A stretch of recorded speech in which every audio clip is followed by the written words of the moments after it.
That's good. Well, Jack, front right here. Congratulations on one of our could be the biggest win of your career. I'll let you tell me if I'm wrong. But what is the emotions now after this massive win here in your hometown? Yeah, definitely the biggest win of my career. It's the toughest test of my career, and yeah, it feels great. Well, you said you would knock him out in the first round, but it was a submission in the first round. So walk us through the exchange. It looked like he was kind of showboating a bit, trying to use his length, and then you clipped him once and just tackled him. Yeah, it was sort of. Yeah, it was the style that he does a lot. Like I watched a lot of his fights, and he gets pushed up against the cage and then just sort of cruises out. He did it to me a few times, and I just waited for him to cruise out. And I hit him with a hard shot and went down. I hit him a few times, and I thought I was landing, and then he turned and gave his neck. So I know how to choke someone, so I just jumped on it. Well, it looked like when you clipped him with the right hook, I think most fighters would probably kind of come with the left, but you followed up again with like a similar right hook again. So what did you see from Randy just kind of collapsing to just follow up both punches simultaneously? Yeah, I like doubling up on the same side, you know. Yeah, a lot of MMA fighters just stick to left, right, left, right, left, right, but I like to show some class in the boxing, double up on the same side. Sure. And you obviously, you said you want top 15, but when do you want, I know you're going to Bali or wherever you said, but how soon do you want to get back in there? Because we have a few welterweight fights that are coming up soon. Yeah, there's a lot of people that are match. I'm keen to, I feel like I liked my schedule last year. It was for in January and June and November, so yeah, probably mid-year would be cool. And finally, what do you make of the fans here in Perth? Sitting cage side is like, you can't really hear yourself think. Yeah, it was insane, you know. It was what I expected, what I envisioned, and yeah, pretty surreal. I tried to take it in as much as I could. Hey Jack, how you doing? Good, thanks, Mitch. I just thought more people wanted to talk to you quicker, but I'll take it. In a fight like this, mate, when it ends so one-sided, so quickly, and you head back over the next couple of weeks with your head coach, Ben Vickers, how do you break this down? Do you just go, yep, great, cool, let's move forward, or can you still take things away that you weren't happy with? We've got stuff that we're just working on in general, so we just get back to the drawing board and continue to improve on the skills that we have and get better at them. And yeah, I think I would look back at the fight, and I haven't actually seen it yet, but I think there will be some things that we can pick up on. And over the last year or two, it was about getting to the UFC, seeing if you belong. You now well and truly belong at the top. Do you have a long-term plan in terms of the career, or is it just guy in the top 15, you'll take anyone? Yeah, honestly, I'll fight anyone in the top 15. I'm after challenging myself, and I think, yeah, I thought Randy would bring the challenge, and yeah, I'm excited for the next challenge. And is there any name that you think you'd match up well with? Not really. Not really. I think Vicente Luque doesn't have a fight. I think that would be a banger. Awesome. All right, thanks, mate. Sweet. Thank you.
All right, thanks everybody. Just to kick things off, let's start with the bonuses. The fight of the night was obviously Islam and Volk. Performance bonuses go to Jack Della, and Yair. The gate tonight broke the Australian arena record, so highest grossing event for any arena in Australia across any content, concerts, sports, exhibitions, whatever.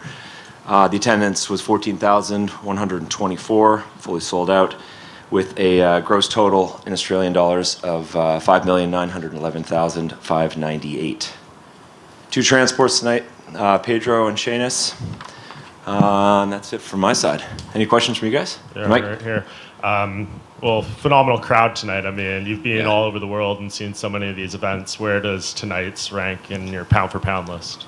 I mean, pound for pound, that's pretty high on the list. I mean, the place was deafening. Like, I feel like I've been at listen to my voice, I feel like I've been at like a Metallica concert just sitting in front of the speakers. It was great. And we went through, a few of us in the back, just going through some of the really memorable events over the last, 12 months at least, and thinking about London last March and Paris, a few of the Vegas events, and this is right up there. It was loud. I think it was 50% full before the first fight happened, and then 90% full during the prelims, early prelims. So it was an incredible week after not having been here for over 3 years.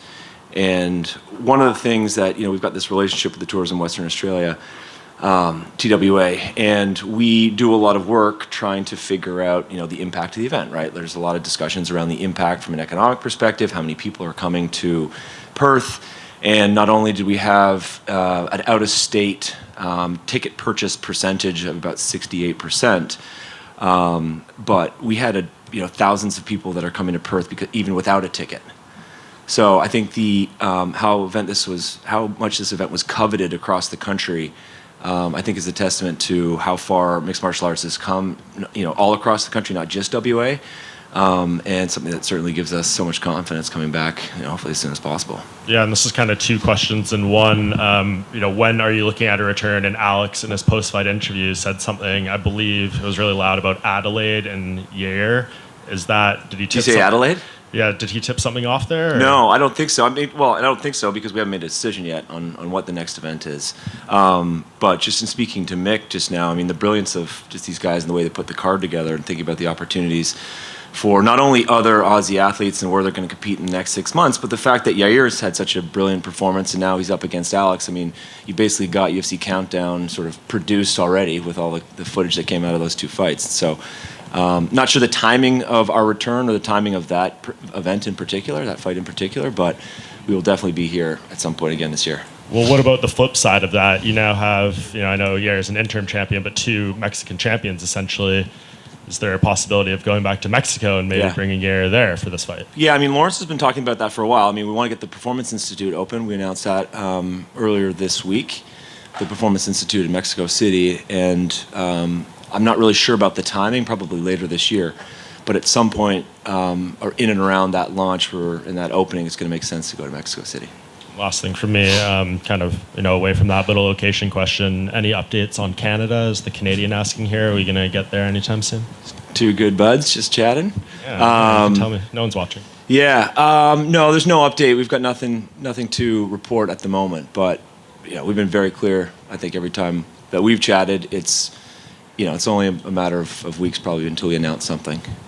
That's great. Thank you. Yeah.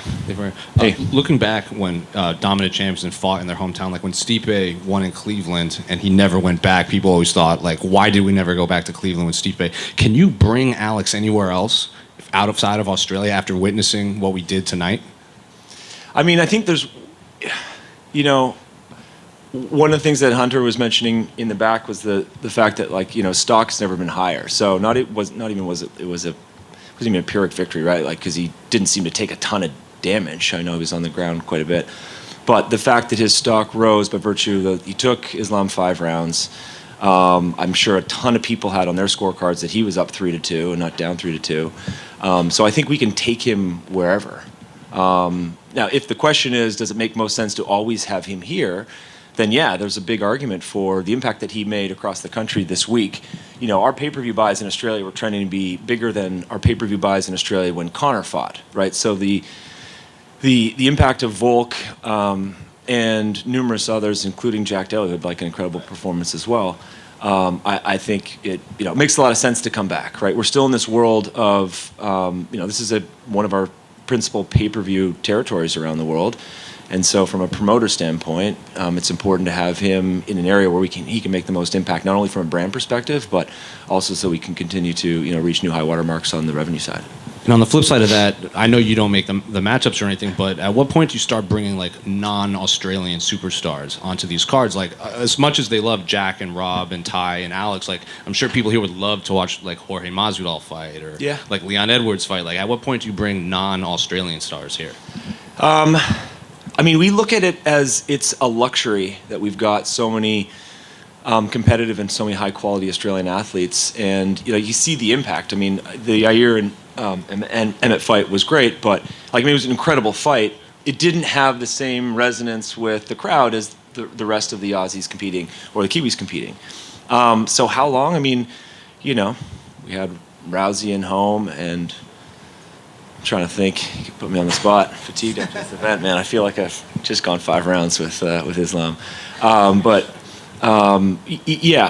think there's a real opportunity. There's one thing you saw that over the years you can sense that the understanding and appreciation for mixed martial arts has continued to rise almost every time we've come back, right? And there were just small kind of nuances, slight adjustments in position, slight holds on attempted subs where if someone made that move, the fan base almost unanimously started to cheer, right? They understood exactly what was happening in a very precise and acute way. And I think that's a testament to how far the sport has come here. So could we bring other global stars? 100%. But when you've got great Australians or New Zealanders that can compete, it also makes sense. It's almost been an embarrassment of riches, right? You've had, Izzy and Rob and Volk and Ty and, the list goes on. We're in this really great period of mixed martial arts in Australia. I don't know if this is you're the right guy for this question necessarily, but a lot of fans are saying that ticket pricing is crazy for events like this, events like London. I'm curious, is that something that you guys set, or is that Ticketmaster dynamic pricing we've heard about a lot recently, and how much do you have to do with those prices? Yeah, I mean, we scale the venue, right? But we scale the venue based on data points and education on what the market can bear at the moment. Did it make sense to bring this fight to Optus, to the stadium here? I mean, possibly. There's probably 5,000 or 10,000 people that came into the city that didn't have tickets. So could we have scaled up to 30 or 40? I think the demand would have been there. It obviously would have changed the average ticket price.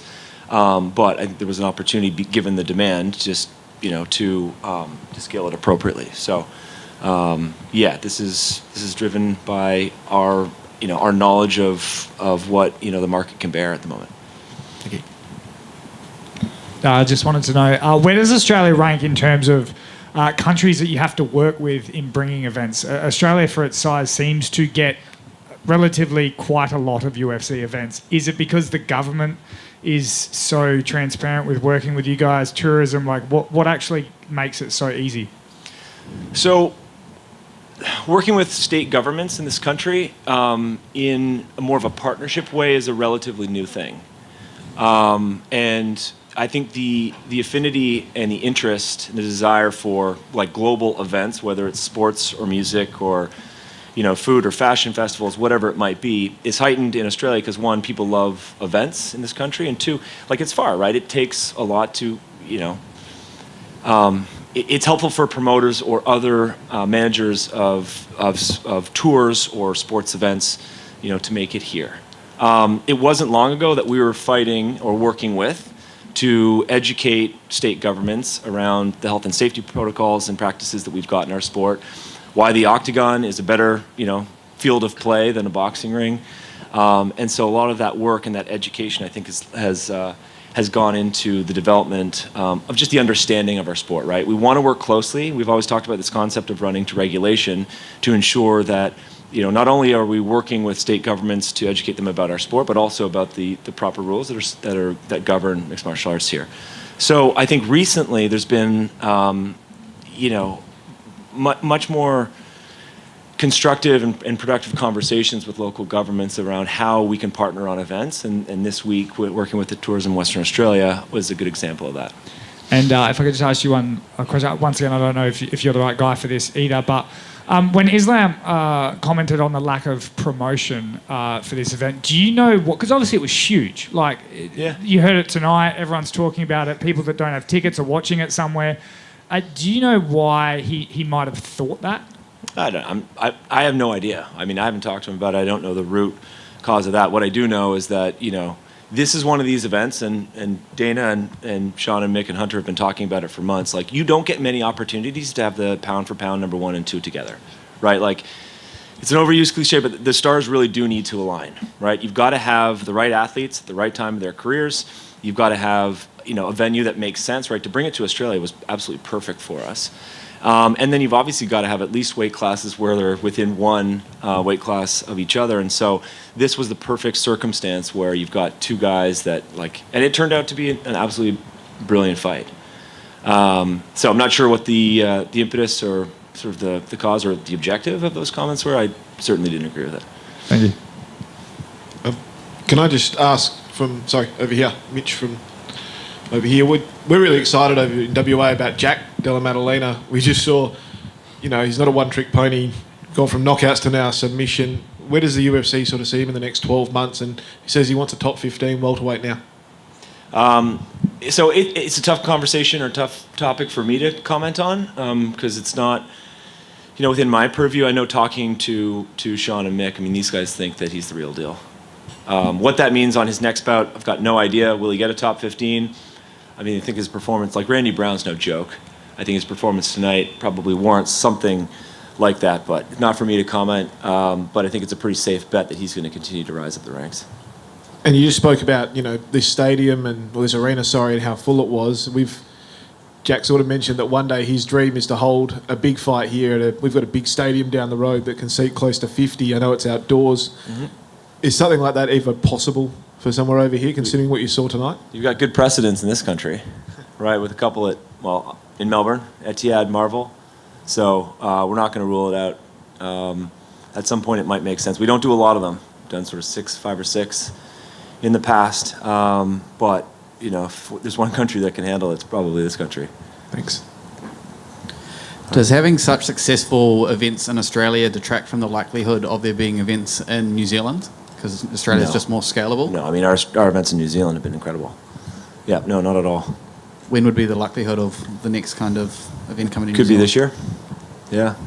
Yeah. We're trying to, from event perspective, and I've spoken to a few guys about this in the past few months, we are getting back to pre-COVID levels in terms of the proportion of international events that we have on our overall. We're not going to get all the way back there this year, but we will get back there at some point in the next year or two, and that likely means 2 or 3 events in Australia and New Zealand every year. Cool, thank you. No worries. Just one more. Going off that, once you do get back to pre-COVID levels, once you say, as you hope, how many UFC events do you think would still be at the apex? That's a good question. I think the apex is always going to be in the mix now. It makes a lot of sense. We kind of turn off the lights and lock the doors when the event's over. And it's, it makes sense from an ease of operations.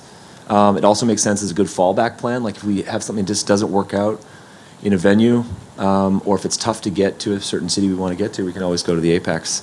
I think there's a lot of advantages to it. So I don't know the number, but I think it'll always be in the mix. We really appreciate everyone's support. It's huge for us to come back to Australia, and it's really important for us to put on a good show. And I think the work that you guys all did was incredibly helpful in promoting the event across the country and around the world. We're pretty excited with the results this week, not only in the octagon but outside. And so appreciate all your support, guys. Thank you.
Alex, you dared to be great tonight. It didn't, go your way, but it was a very, very close fight. Do you feel that you won, or how did you feel about the scorecards?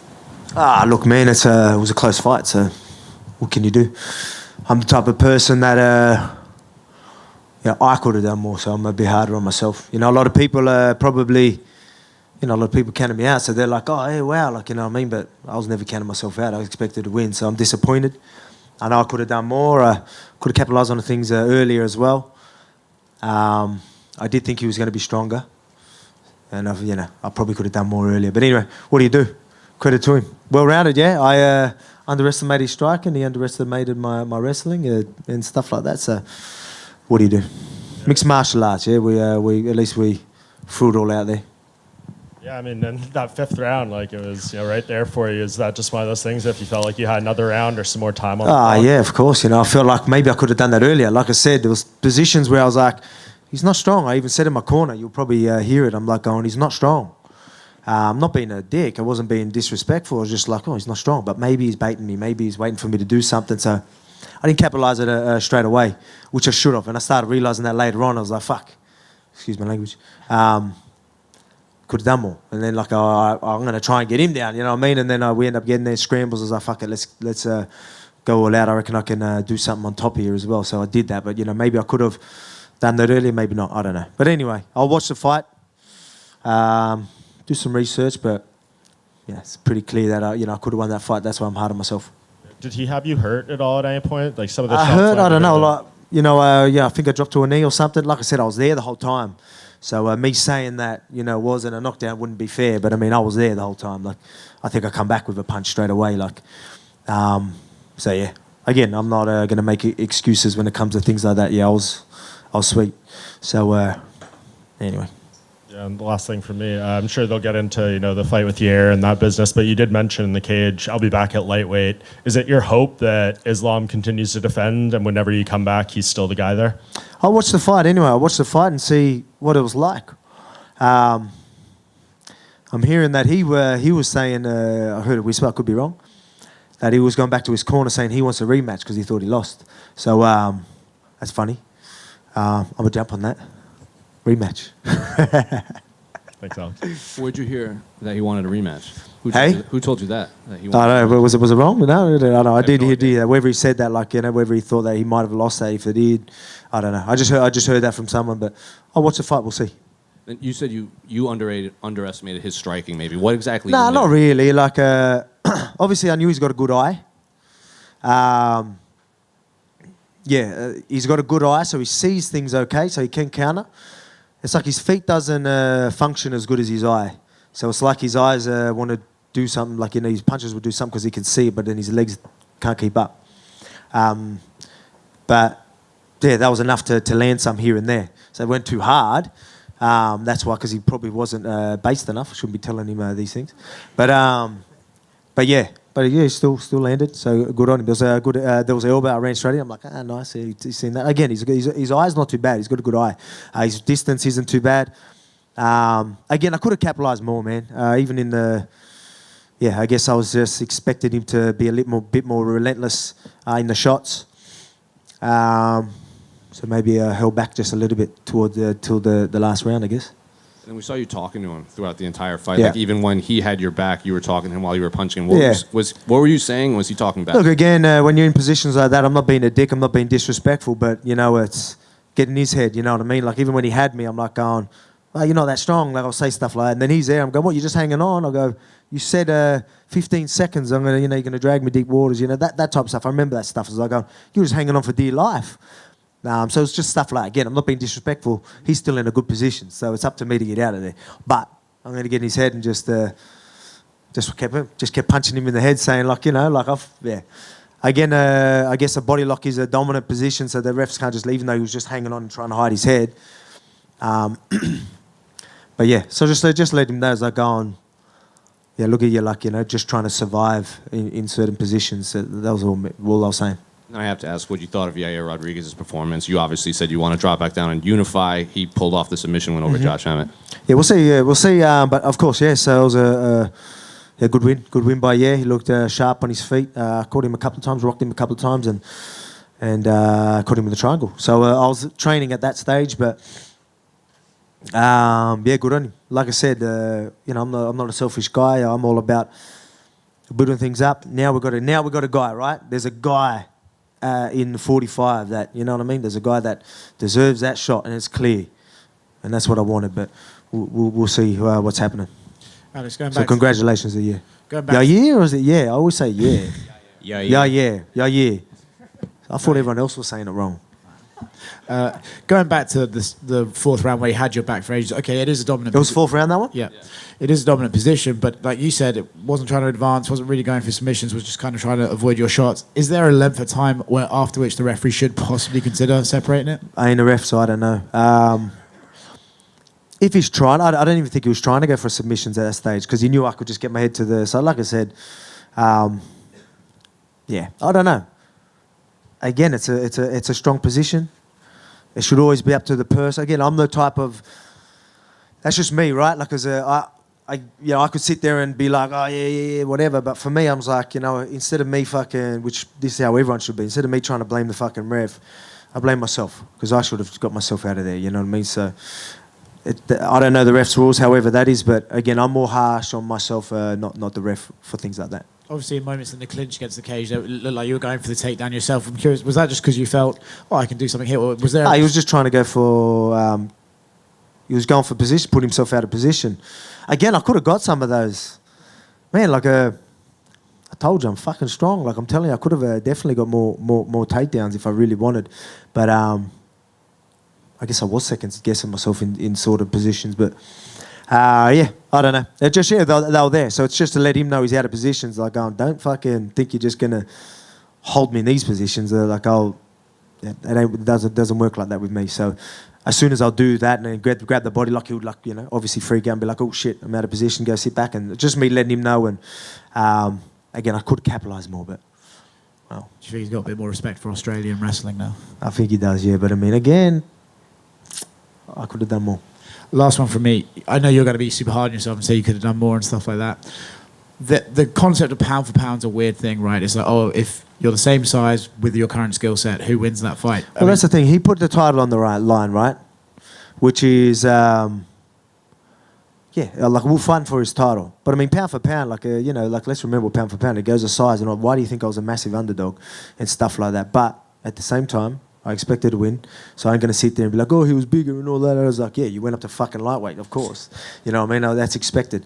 But pound for pound is a funny thing. Me going out there and winning would have showed just why, I'm that pound for pound, you know what I mean? But you could see that I could definitely win that fight. I definitely want that fight back.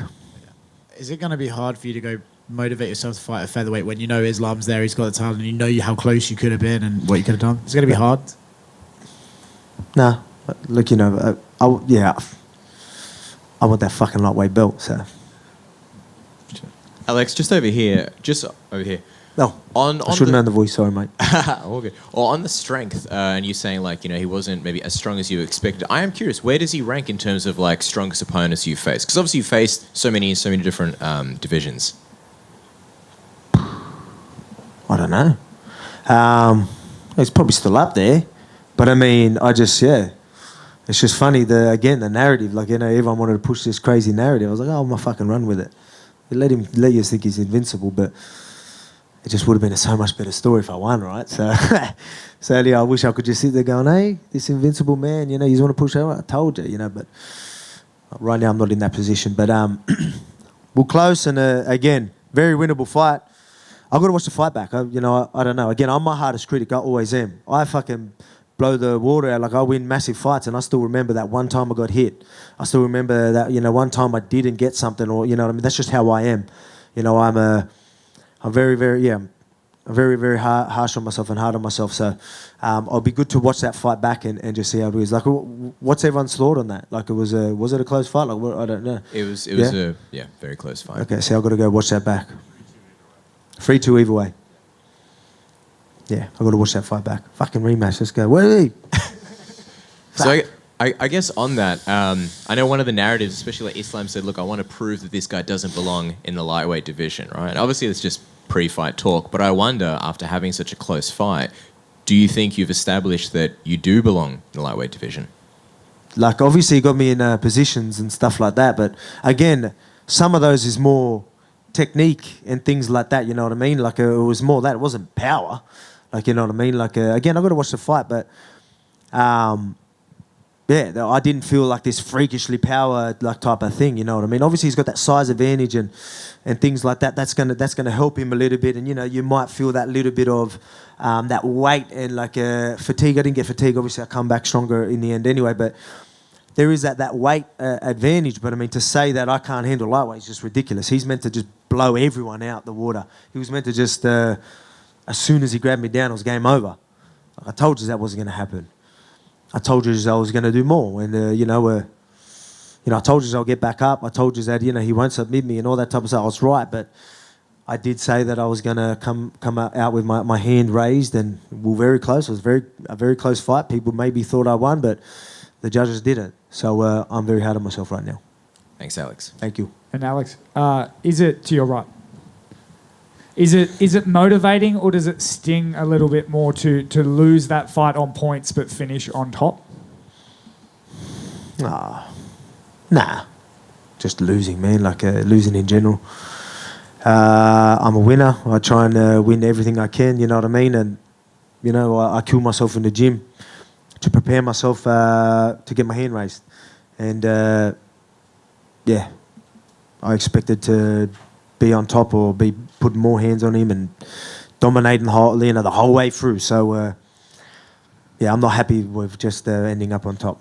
And I would have been happy with my hand raised. And can you just put into words the support you've had from Australia this fight week and especially tonight?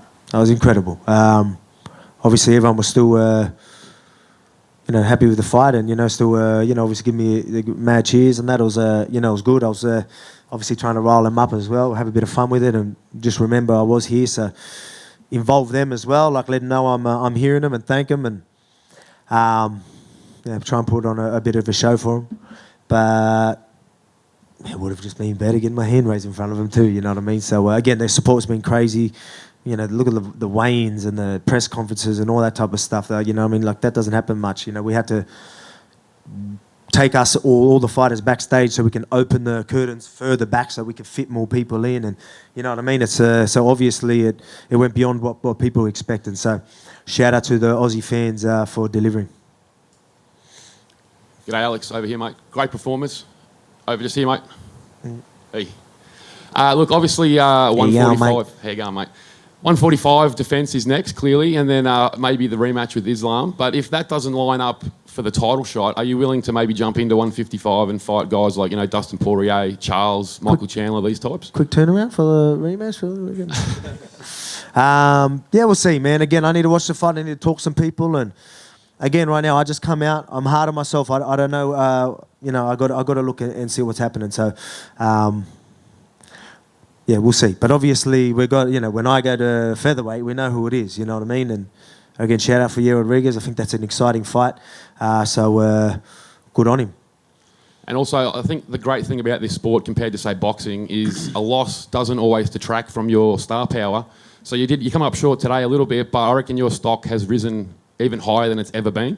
So do you feel that? And just you've really proven that you really are even better than we thought you were. Oh, man, it's again... That's everyone else's expectations, right? I expected to win. Obviously, people are proud of how that went, but I expected to go out there and win and dominate, and you know what I mean? And again, it was good. Obviously, still proud of myself.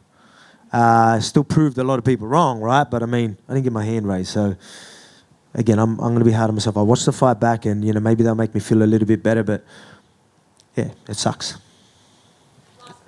Going off. Alex, just over here, man. I'm just wondering, did you get a chance to say anything to Islam or his team afterwards in the back when you were in the back or anything? Oh, man, we're both respectful dudes. I'm a respectful dude. I went over there, said, congratulated him. Obviously, I think they really thought that I was going to be a walk in the park. So they were like, shocked faces. But I mean, again, I expected them to be shocked. I expected to see his face like I did out there. And I just wish I got my hand raised, man. Just last thing, Alex, to end it kind of on a high. The walkout was one of the greatest things I've ever seen, covering combat sports. Were you able to embrace that moment for what it was, or were you so dialed in that it... No, like I've come to...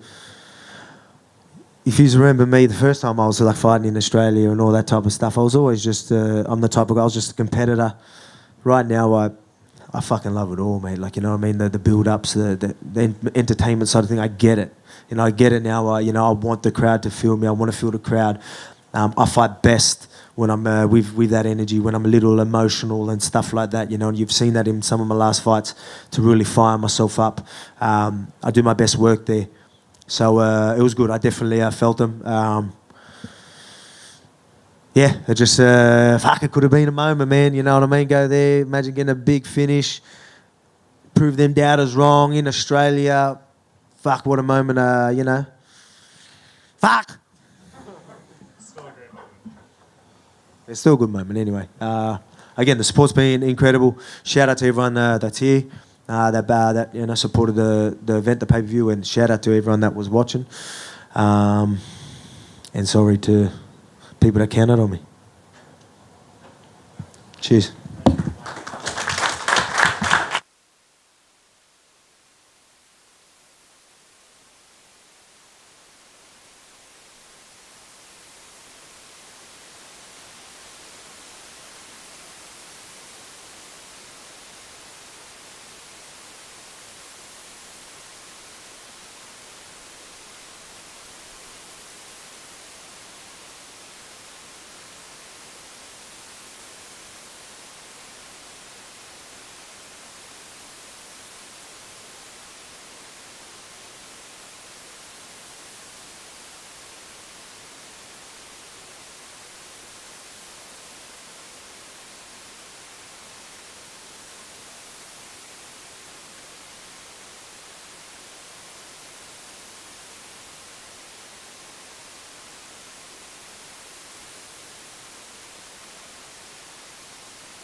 Wait till we're not in the UFC. Go down to see it's going on.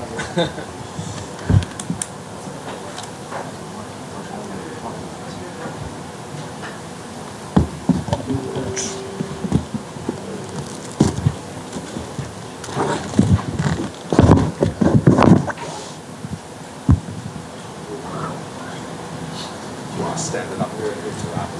You want me to stand up? You just fold the leg dead arms in. Perfect. And that's good? Yeah.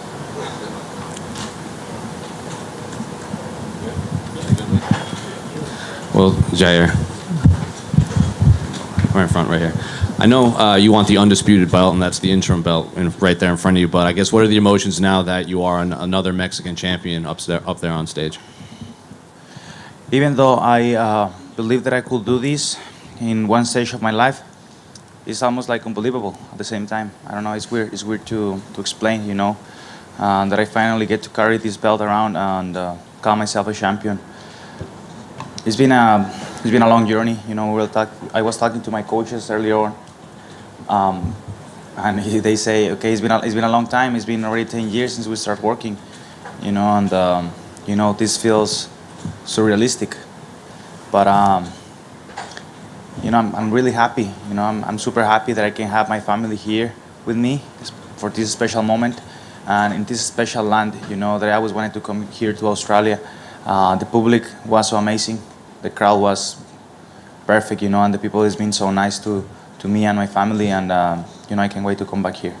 You said at Media Day there were a lot of bumps in the road just to get here to Australia. So given everything that happened leading up to this, where does this rank in terms of your career wins? Can you repeat the question? Given everything that you went through to get here to Australia, you had to fly, you had to stay in, I think it was Bali, you said, for a long time, the other side of the world. Where does this just rank in terms of just the whole journey and everything in your career? Well, it's just whenever you get into the top of a mountain and then you get to the top, you still realize there is more. Exactly in that point right now. I just got here, used to realize there is more to come, and there is more places to go, and this is, I don't want to say nothing, because this is a lot for me. But compared to what one can do in this sport, this means just a little, So I'm gonna keep pushing to accomplish more goals into this company, into my dream, and making my family, my country, and my friends feel proud of me. And looking at this fight against Josh, did this play out as you thought? He seemed to land a couple hard punches in the first, and then you came out very aggressive in the second round.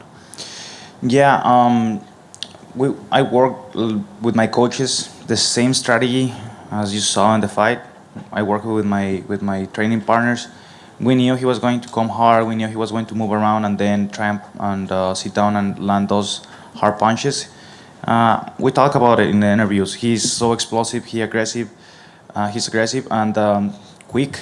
I couldn't see that punch, coming towards me, and all of a sudden I was out for a second, And in the second round,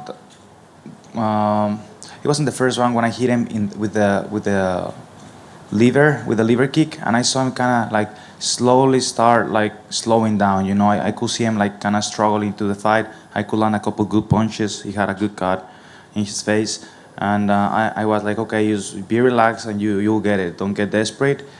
And then he landed that good punch, and coming out in that second round, I was saying to myself, you stay positive. You will get it. Don't get desperate, and everything is gonna be there. You just believe in yourself, and I could get the W.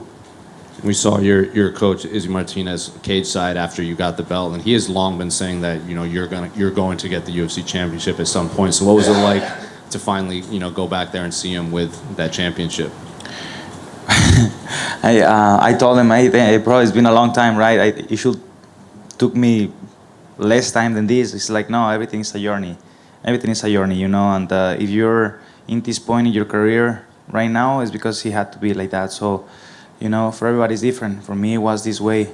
And, also Coach Mike and Coach Izzy, they've been putting a lot of work into this, and many, many other people They're, I don't know, here they've been putting a lot of effort and work into making me who I am right now as an athlete and as a person. And I can thank all the people enough for all those days of hard work. Then finally, I have to ask about Alex Volkanovski's performance in the main event. It was obviously a very close fight. He says he wants to drop. Of course, he wants to drop back down and unify the belts. At what point do you start, looking at that fight down the road and breaking down how to match up with Alex? Yeah, I was looking at the fight. I couldn't really see that much of the fight. It was how it was going in between Islam and him, but it was a pretty good fight. As I could see, it's a pretty close fight. Talking about his fight against me, I think he's quick. I think he's explosive, and he has a pretty good wrestling and jiu-jitsu defense. So I think the fight in between him and I will stay standing up. So it will be like more of a striking fight, and everything comes down to who does it better in that day, who does a better strategy, and who's able to maintain the strategy if it's working, and able to adjust if it's not working. And I can see much about anything. It's just a matter of who does it better that day. Tonight was the first time Alex has lost in the UFC, and in over 10 years. When you guys fight, do you think that's going to have a more motivated version of him, or do you think maybe you're catching him at the perfect time now, because maybe, who knows, where his confidence will be at, where his mindset will be at, all those things? Bro, he's fighting for the 155-pound division against Islam Makhachev. He's not fighting like a nobody. Islam is tough. It's really tough. We have seen the Russian guys fighting in this company. They're super tough. And, he was able to go in there, not only 5 rounds, but demonstrate that he's capable of also winning, because the fight was pretty close. It was 3 rounds to 2. So I think he did a pretty good job. I just think the fight between him and I will be as it has to be. He will be there 100%. I don't see why not. And I'll be there 100% as well. So you guys will have a pretty good fight. Do you think you'll have to come back here and do the unifier here? Or we had Dave Shaw, the UFC executive, up there. I asked him about maybe doing it in Mexico, and he didn't dismiss it. So would that be your perfect world? Yeah, that would be perfect. I talked to Alexander Volkanovski in the past in Dallas. No, not that much with them, but with his manager. And he asked me, "Will you be able to go to Australia? Will you go to Australia?" I was like, "Yeah, why not? Yeah, of course I'll go." So I stick to my word, and I came here, won the interim title, and now I want to ask the UFC to take this belt, this championship fight, to Mexico City in September, whenever they opening the UFC Performance Institute, so we can do it there. I don't know if you saw Alex's walkout tonight and how crazy that was, but is that something you dream of what that could be like for you in Mexico? I didn't really see him. I was busy doing the interviews and some pictures and stuff, and I wasn't able to see it, but I'm sure, I have no doubt that it was crazy for him. All the people here, they're big fans, and they are really supportive of their people, and I'm sure it was crazy, for sure. You've had some bumps in the road on this journey, the losses to Edgar, Holloway. Was there any point that you thought you might not get to this crowning moment that you're at now? Yeah, those are the moments that I thought the most, and those are like the demons that I talk in the interviews that you have to fight every single day of your life. The what ifs. What if I can't?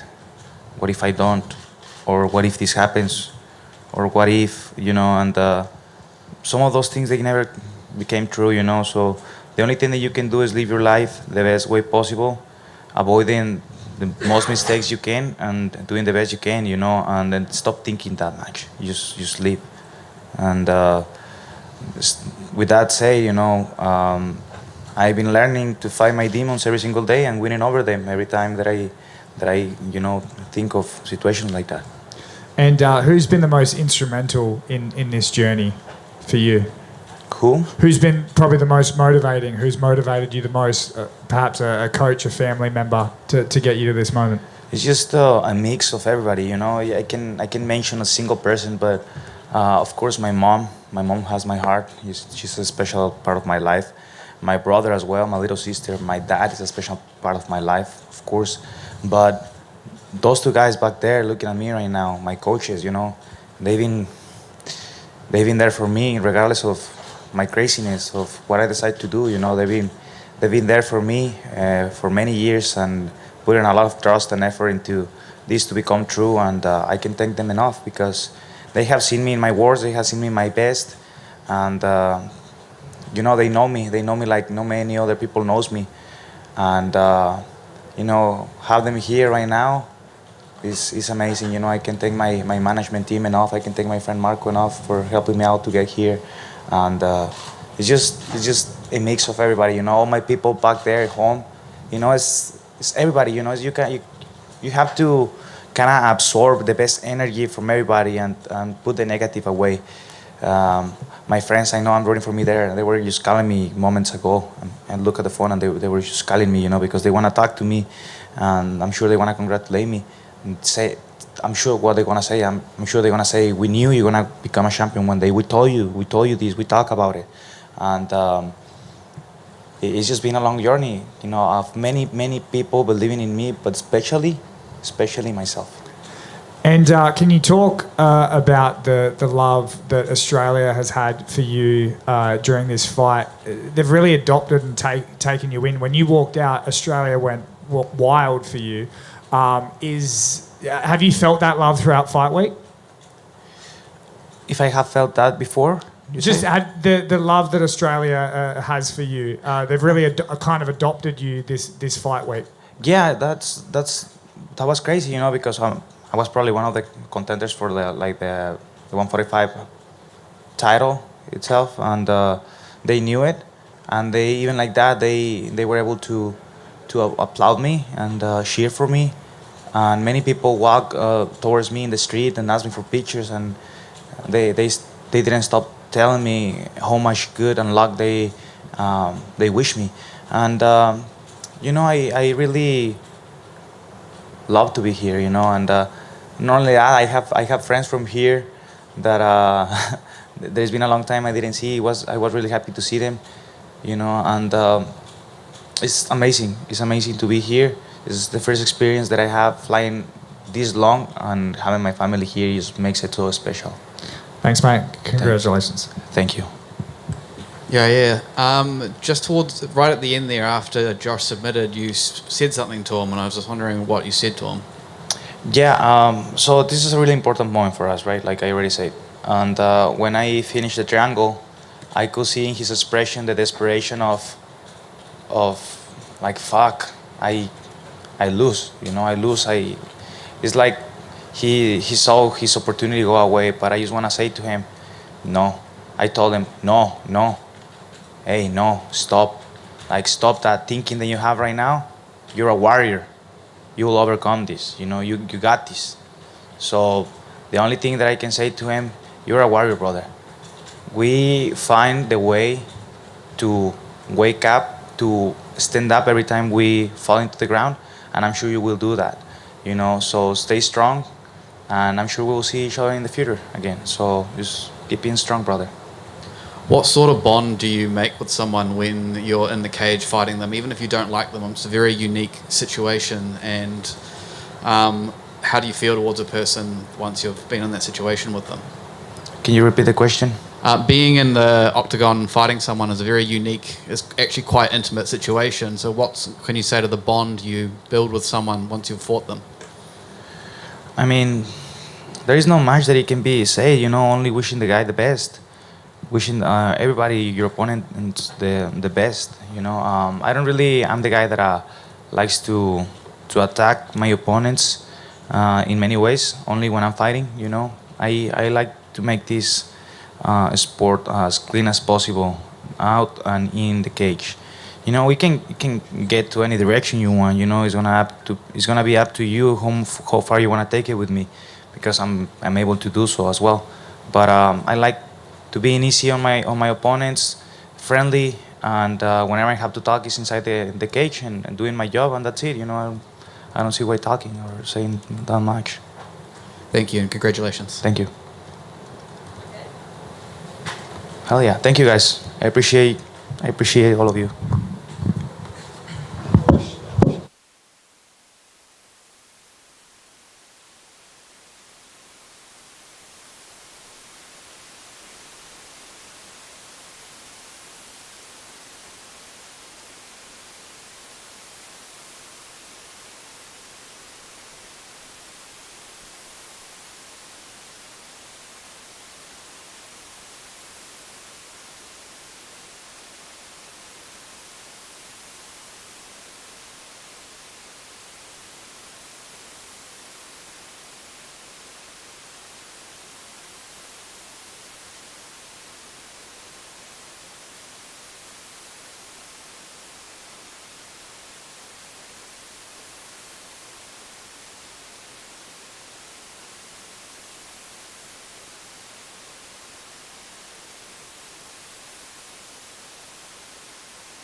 Do you have your belt?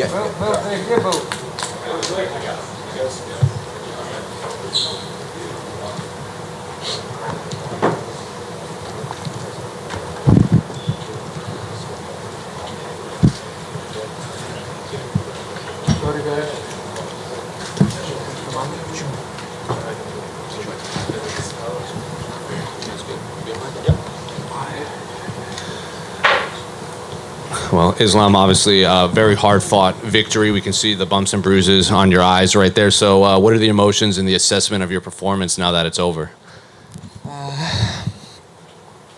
Doesn't matter how I won today, and now I'm not just champion, I'm best fighter in the world, and I am very happy. Alex, now people gonna call me not just champ, best fighter in the world.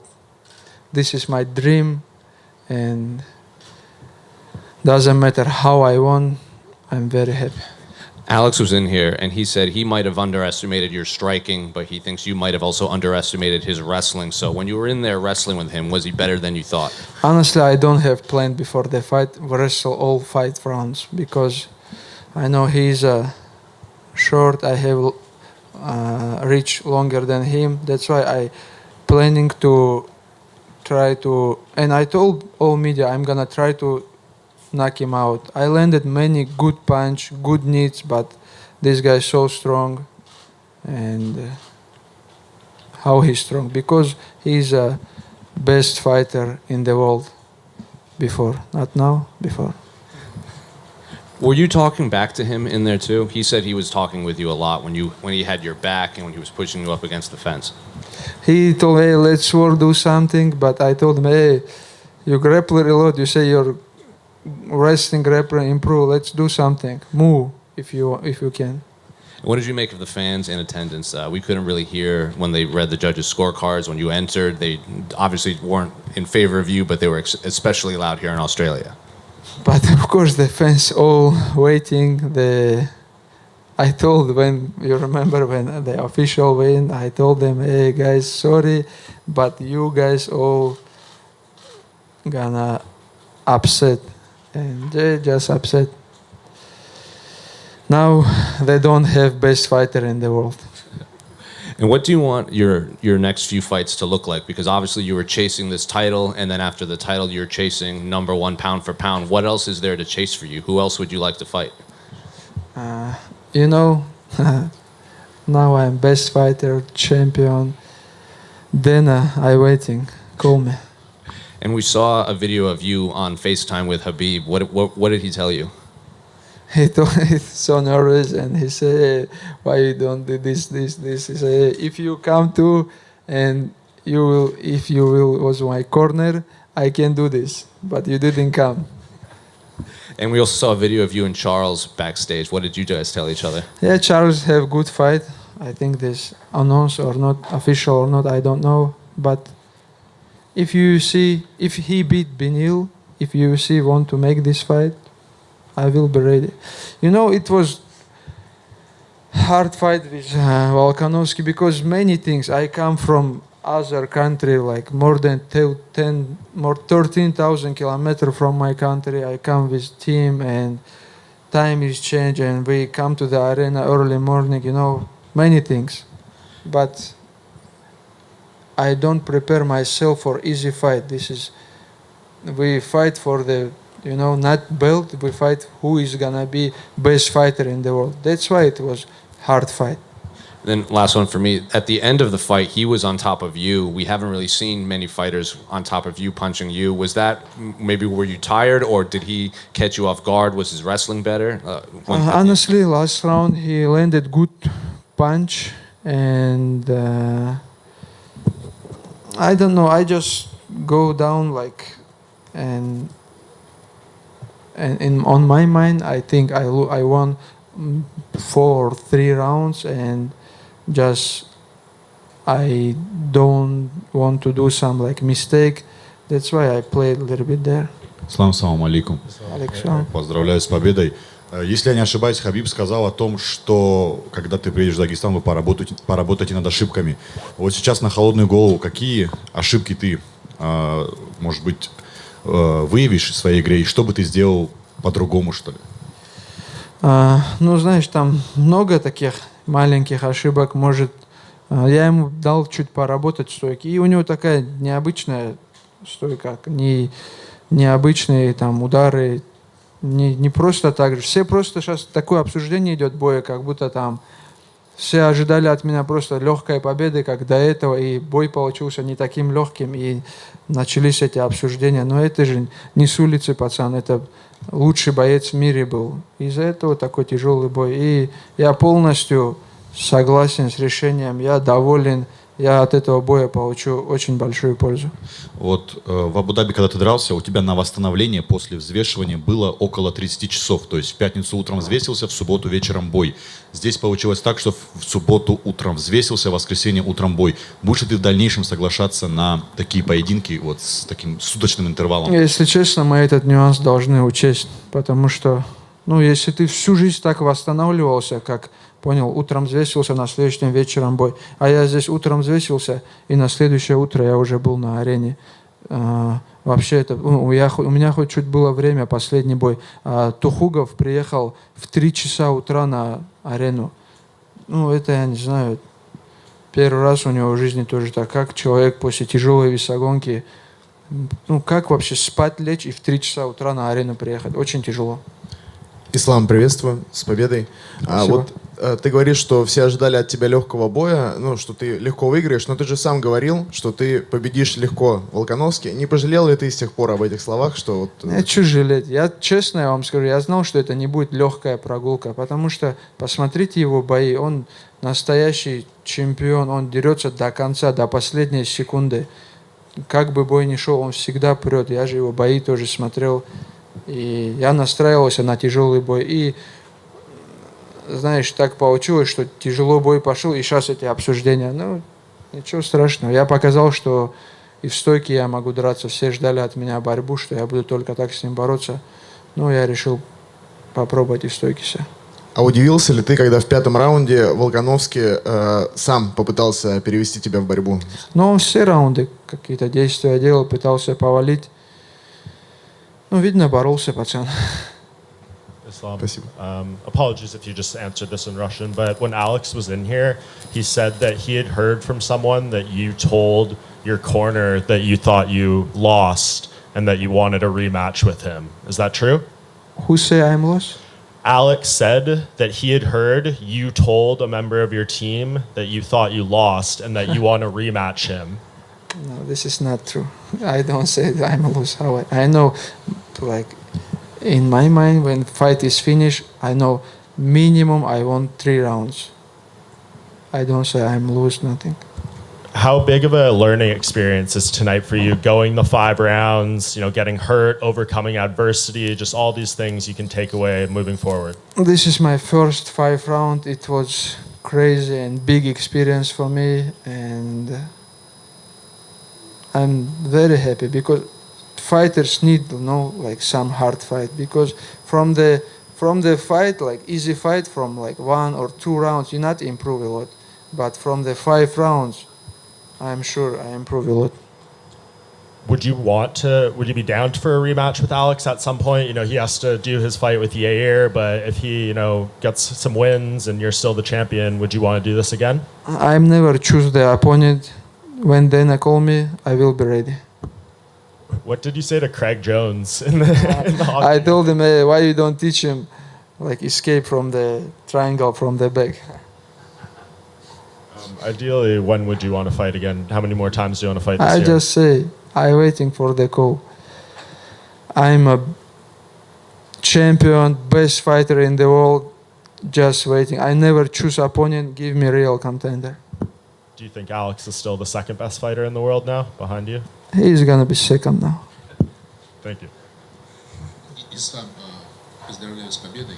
Спасибо. Скажи, а Хабиба не хватало сегодня в углу? Вот если сейчас... Смотри, он позвонил и говорит сразу, когда спину забрал, почему не попытался наверх перейти. И я вот сейчас подумал, еще Волкановский уходил на эту сторону, почему я не подумал? Ну, такие подсказки нужны. 100% роль Хабиба в углу, она неоценима. Это человек, который знает много вещей.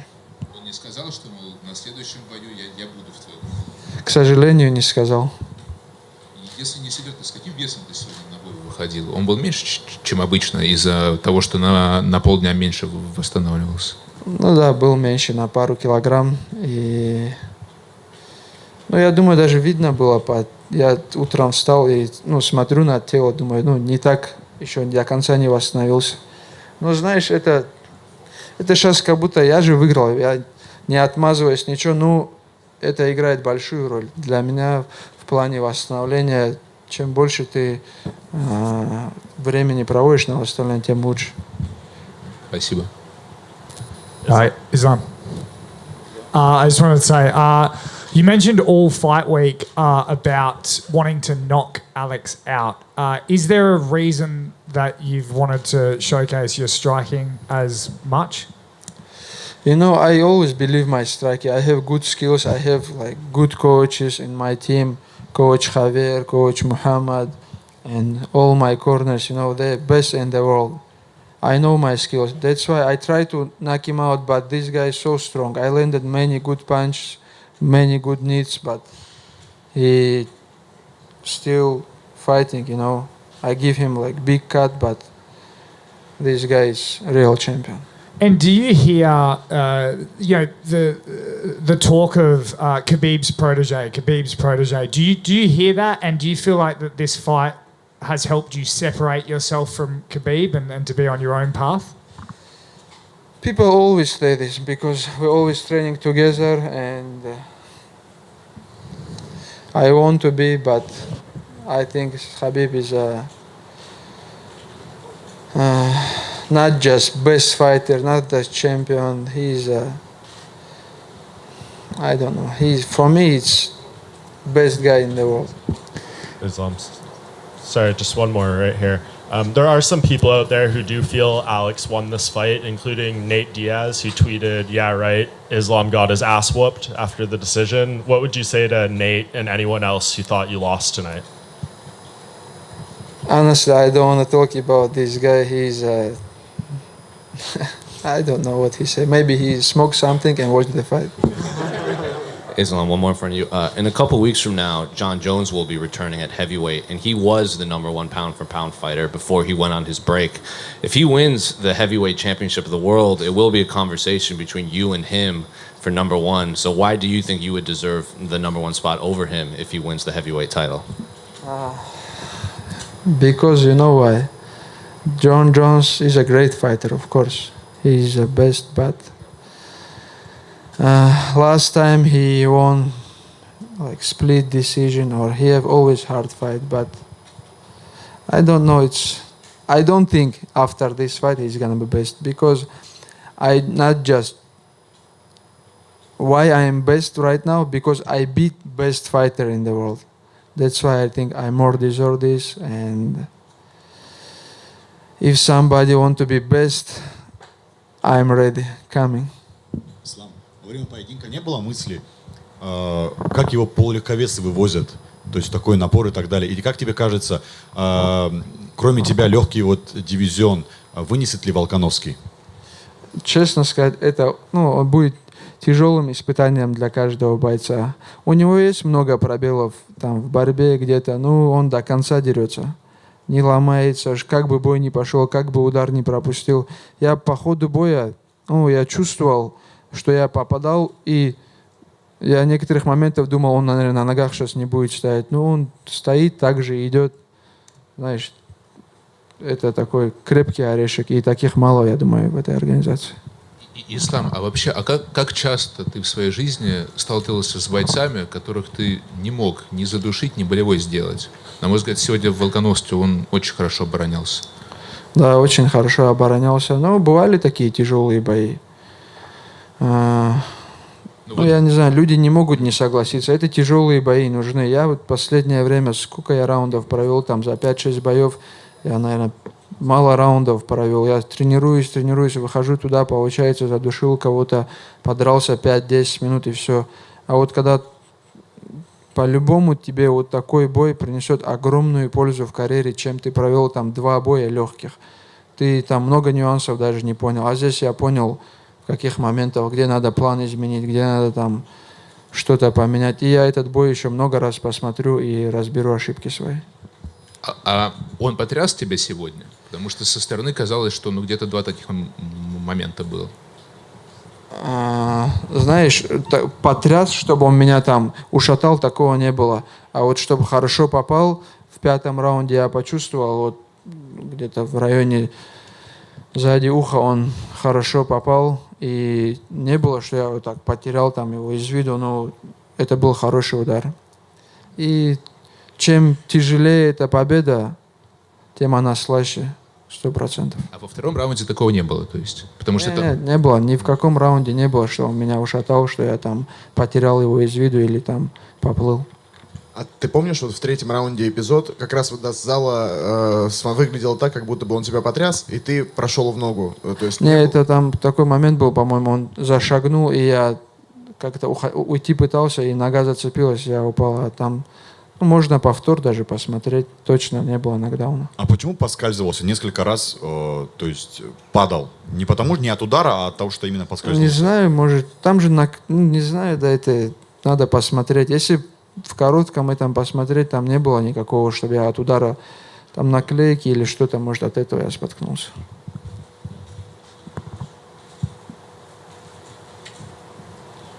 Thank you, guys. Best fighter in the world right now.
Oh, Blake, from right here.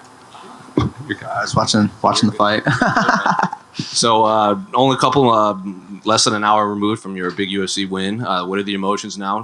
Flying all the way to Perth, Australia, and kind of ruining Shane Young's. I know it's not his home country, but this part of the world. Oh man, it feels fantastic because my whole career, basically, I've been going in people's backyards and ruining their day in front of their family and their friends and their loved ones. So it's nothing new. It's just a job. It's not personal.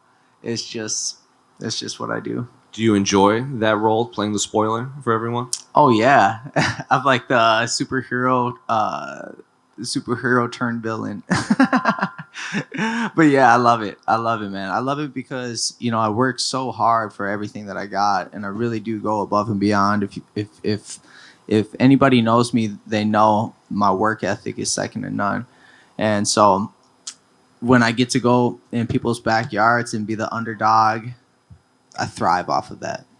Looking at this fight specifically, it seemed, especially earlier in the fight when you were going left to right, you were finding a lot of success with your jab, and that seemed to like kind of frustrate Shane. Didn't want to come forward anymore. Was that the game plan coming in? Absolutely. For Shane, he's a very linear fighter, and he doesn't do very well off of lateral movement. So what we were doing is just getting off to the side, feigning, get him to make a mistake, and then when he bites, boom, place one, not hard, but just touch, and then he's frustrated because he can't pin me back. What he was trying to do is I could read him like a book. He was trying to pin me back against the cage, almost like a boxer in a ring, and get you into this area, and then kind of gun shots off of that.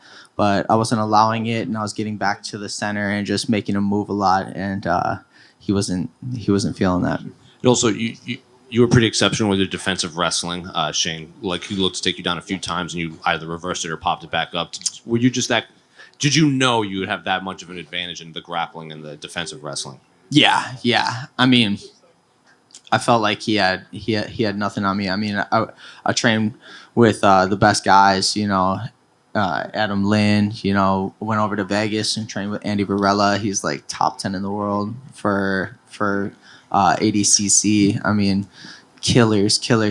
And I'm amongst one of them. I just got my black belt like a day before coming here from my coach, Felipe Fogelin, who's an absolute savage. We just work hard, man. And we work like with intention. We have attention and intention mixed together with every movement we do from the moment we walk in to the moment we leave, So what was more emotional, getting the black belt or getting this win? Oh, man. I don't know. I think the black belt, to be honest. Not surprising, honestly. Because, I mean, both are 15, 16 years in the works, right? Black belt was 15 years, but it was just unexpected. Here, I'm coming in here expecting to win, so it's also emotional because I'm coming up on a year of my little brother's suicide, and it's my mom's birthday today, so it's like it's just a blessing, man. It was a couple weeks after her birthday, and I miss him every day, and I fight for him, and I fight for all the people who are suffering in silence, So today has been very, very emotional, but in such a good way. It's such a blessing, Well, to kind of go off of that, I don't know if you're aware, but Shane actually does a lot in New Zealand for suicide awareness for young men. It's kind of his mission. Did you know that? Did you speak to him at all about it? He's done a lot for this part of the world. Man, that's great. I know he had been out for a couple of years because I don't listen to like my opponent's interviews, but somebody said that like he had been struggling with depression. He got knocked out pretty bad, and for a fighter, it does something to your spirit. You know, it messes with your will. So I think it's very admirable for him to step up and step out. You know, I think a lot of fighters deal with that. Like for me, it's been it's been one of the things that I struggle with my whole life. And it was actually funny because like right after my little brother's suicide, I was listening to like Andrew Tate, and Top G was like, he was like, if you believe in, he's like, if you kill yourself and you're a man, he's like basically like you're a peasant. And I was like, man, like what's up with that? And like what he was saying, I think was like, what man wants to feel like a peasant, or what man wants to feel like bad about themselves? It's like, no, nothing is worth killing yourself over. Nothing is worth going that route. You definitely don't want to live your life like that, especially if you are leaving children behind. And I don't know, man, like for me, like I've always been like I've always kind of had like depression and like suicidal thoughts and whatnot, but after that, like I don't know if it's just how he said it or what he said, but it just kind of clicked for me, and I was just like, man, he's like, I choose not to like live in depression anymore. I choose not to like have those thoughts or go down that route anymore. So I don't know what it was for me, but it just clicked in that moment when I heard him say that. Final one for me, and I'll let you go. What do you want the rest of your year to look like in terms of here fighting in the UFC? Ooh, I want to get active. I want to get active, baby. I want to start working up the ladder. You know, I think we just beat the #1 guy in all of Canada for the Dana White Contender Series. So that was Alex Morgan, #1, 4 pro titles, and now we just beat Shane, who I think he was number 69, and I was number 110. I don't really see the 10 after that one, but it's there. You know, so I'm excited to see where the ranks go. You know, I'm excited to break into the top 15 and show what I can do and show what I'm made of, and put on great performances for you guys. I didn't get the finish, but I promise we're going to be getting finishes very soon. How closely do you look at those rankings? Because most people don't look past 20, but you're looking all the way to 110 and like 69, rank 69 and all that. Yeah. Well, it was like very exciting for me because like everybody talks about like regional rankings, right? And so on like Tapology, you're always looking on there like, oh, who's the #1 guy? Who's da-da-da-da-da? And like you always want to be that #1 guy. And I always wanted to be that #1 guy. You know, I was #1 in the country as an amateur for top 5 in boxing and #1 in MMA as an amateur, and had 2 kickboxing titles. And so ranking for me is like, all right, yeah, like I'm coming for that #1 spot. I was always looking at the top dogs, and I'm like, man, that's the #1. I could beat that guy. And so I was looking, and so once it said world rankings on my thing, I was like, oh, yes, we did it. You know, so I saw 110, and then I go to 106 sometimes, and then I saw Shane was like 69 or 70 or something like that. So like, I wonder how much that'll push me up, you know? Blake, just one from me. Is there any featherweights on the card or featherweight fights tonight that you're really keeping an eye on? Yeah. Yair Rodriguez versus Josh Emmett. Is there any specific reason? And if I could dive a little bit deeper on more the Australian base, does anyone in the featherweight division, like a Josh Culibao, do any of those guys stick out for you at all? No, not really. I'm more so focused on improving myself and becoming a better version of me. So my focus, even on this fight, like I didn't watch any like film on what's his face? What's his name? Shane. Yeah, I didn't watch any film on him. You know, it's like the. Sorry, I'm not trying to be disrespectful. No, I answered it perfectly.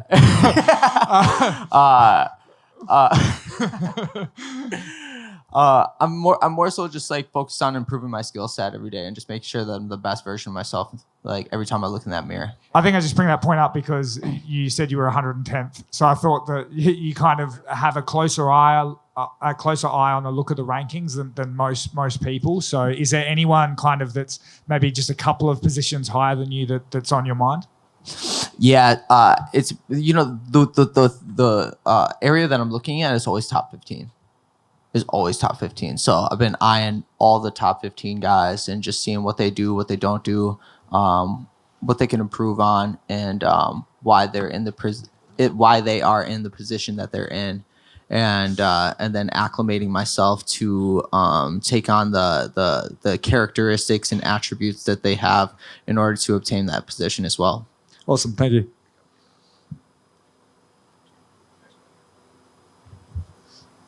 Thanks, guys. God bless all of you.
Loma, right here. First of all, congratulations on the victory. This is your first professional submission win, so I'm curious, what are the emotions now that you have this submission win under your belt? อันนี้เป็น submission ชนะ submission ครั้งแรกใน MMA อาชีพรู้สึกยังไงบ้างค่ะหนูรู้สึกดีใจมากๆค่ะนี่มันคือ submission ไฟล์แรกของหนูรู้สึกแบบตอนแรกหนูก็ตกใจเหมือนกันว่าไม่รู้ว่าหนูจะทำได้ค่ะแต่แบบหนูดีใจมากๆเลยค่ะI'm so happy. This is my first submission win as a professional MMA fighter. To be honest, I doubted myself a little bit that I was going to be able to pull this off. And when I finally did, I was so happy. What specifically were you doubting about yourself leading into this fight?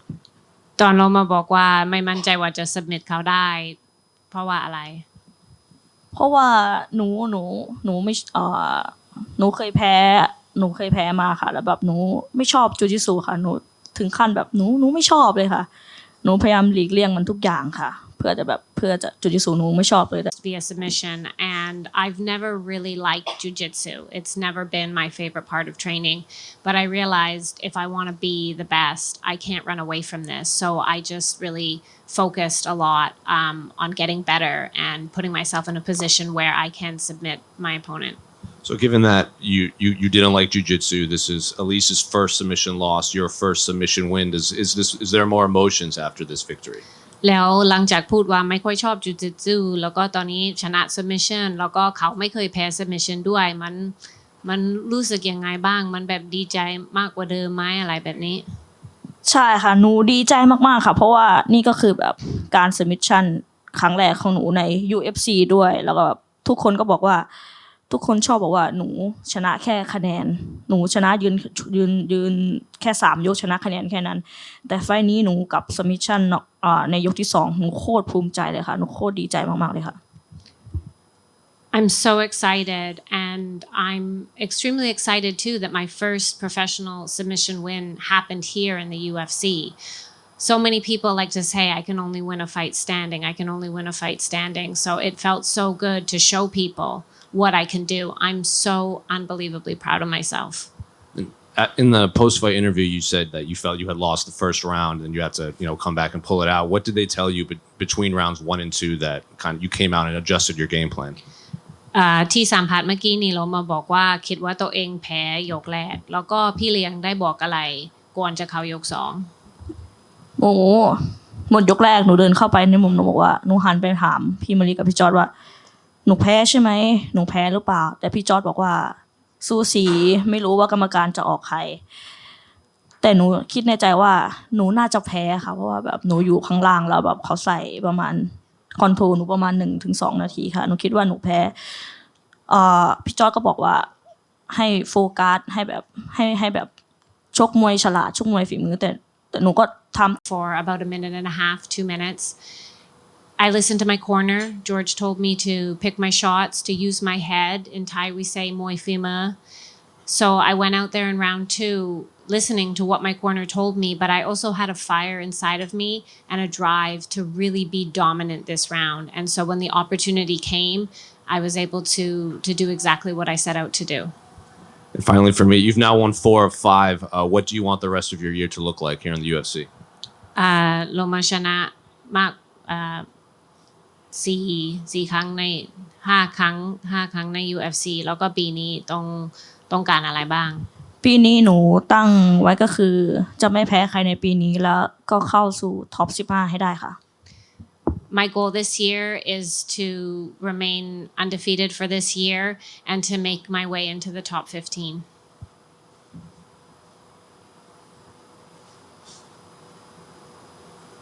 All good? Okay. เสร็จแล้ว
G, what's going on?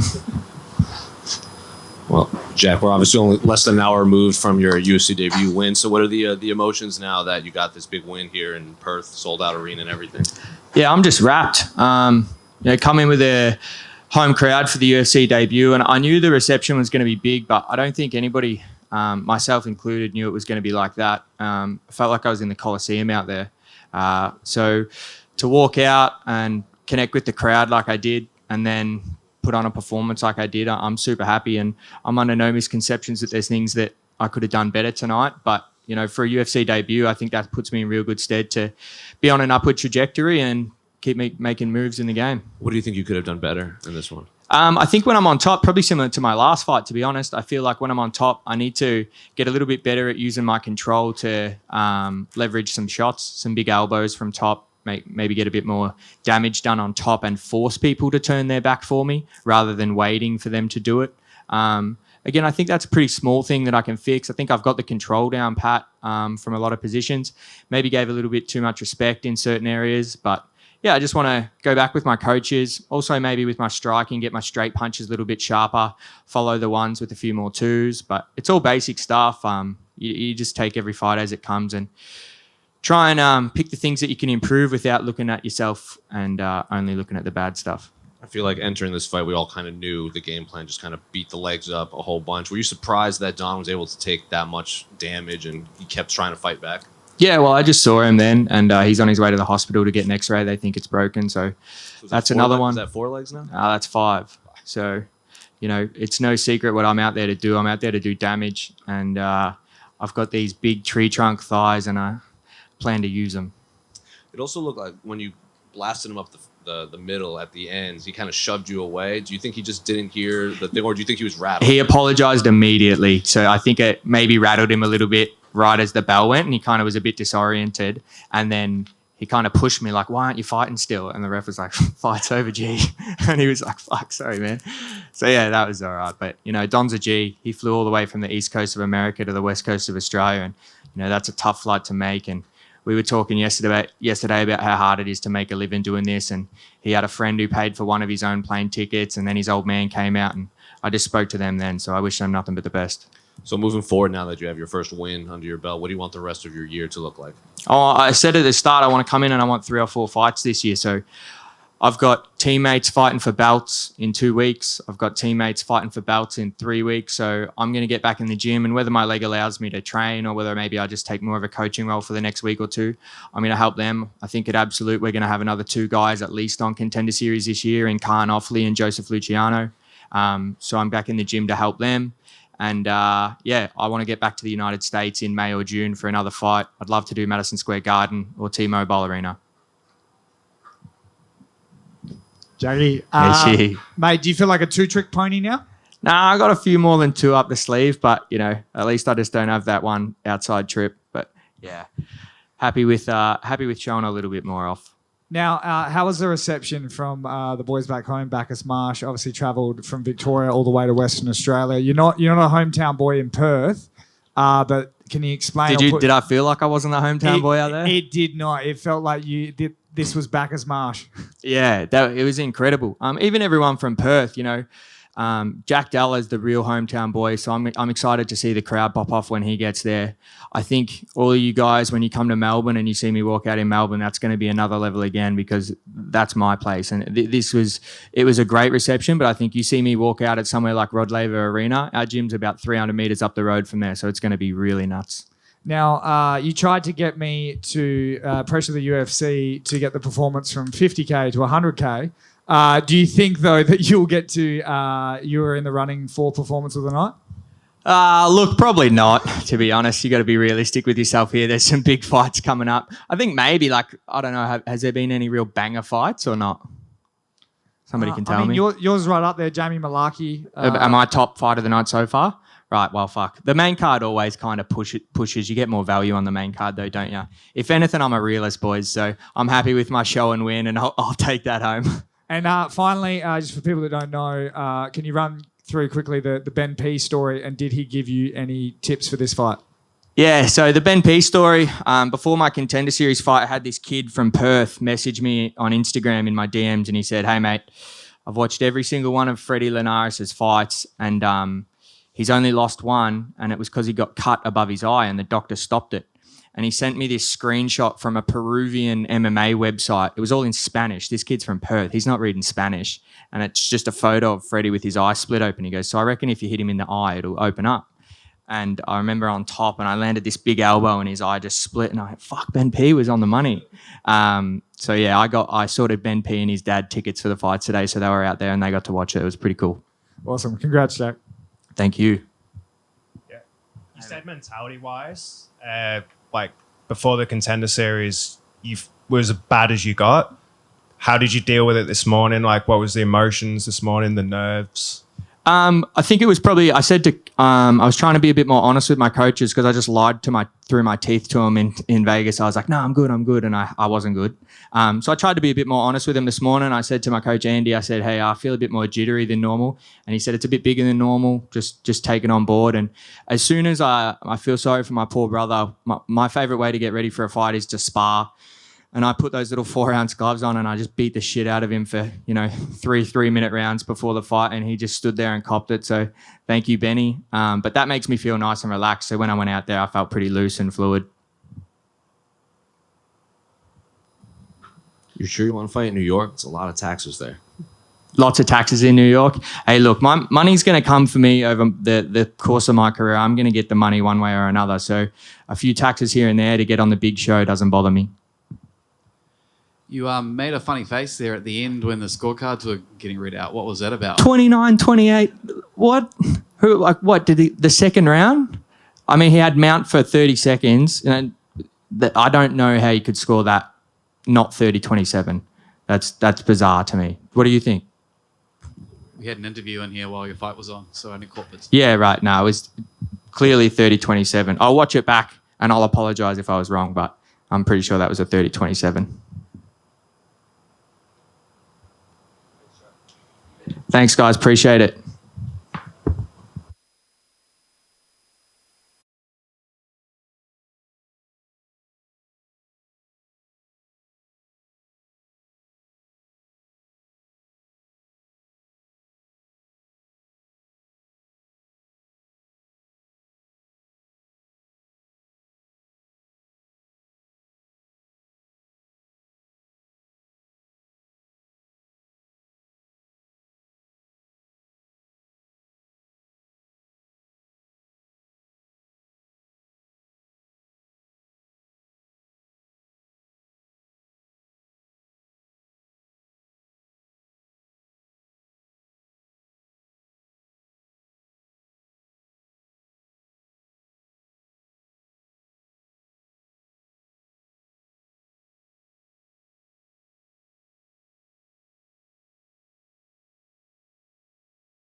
Another impressive performance here, but now Perth, Australia, after however many months it's been since the UFC came back here. What are the emotions after this big win?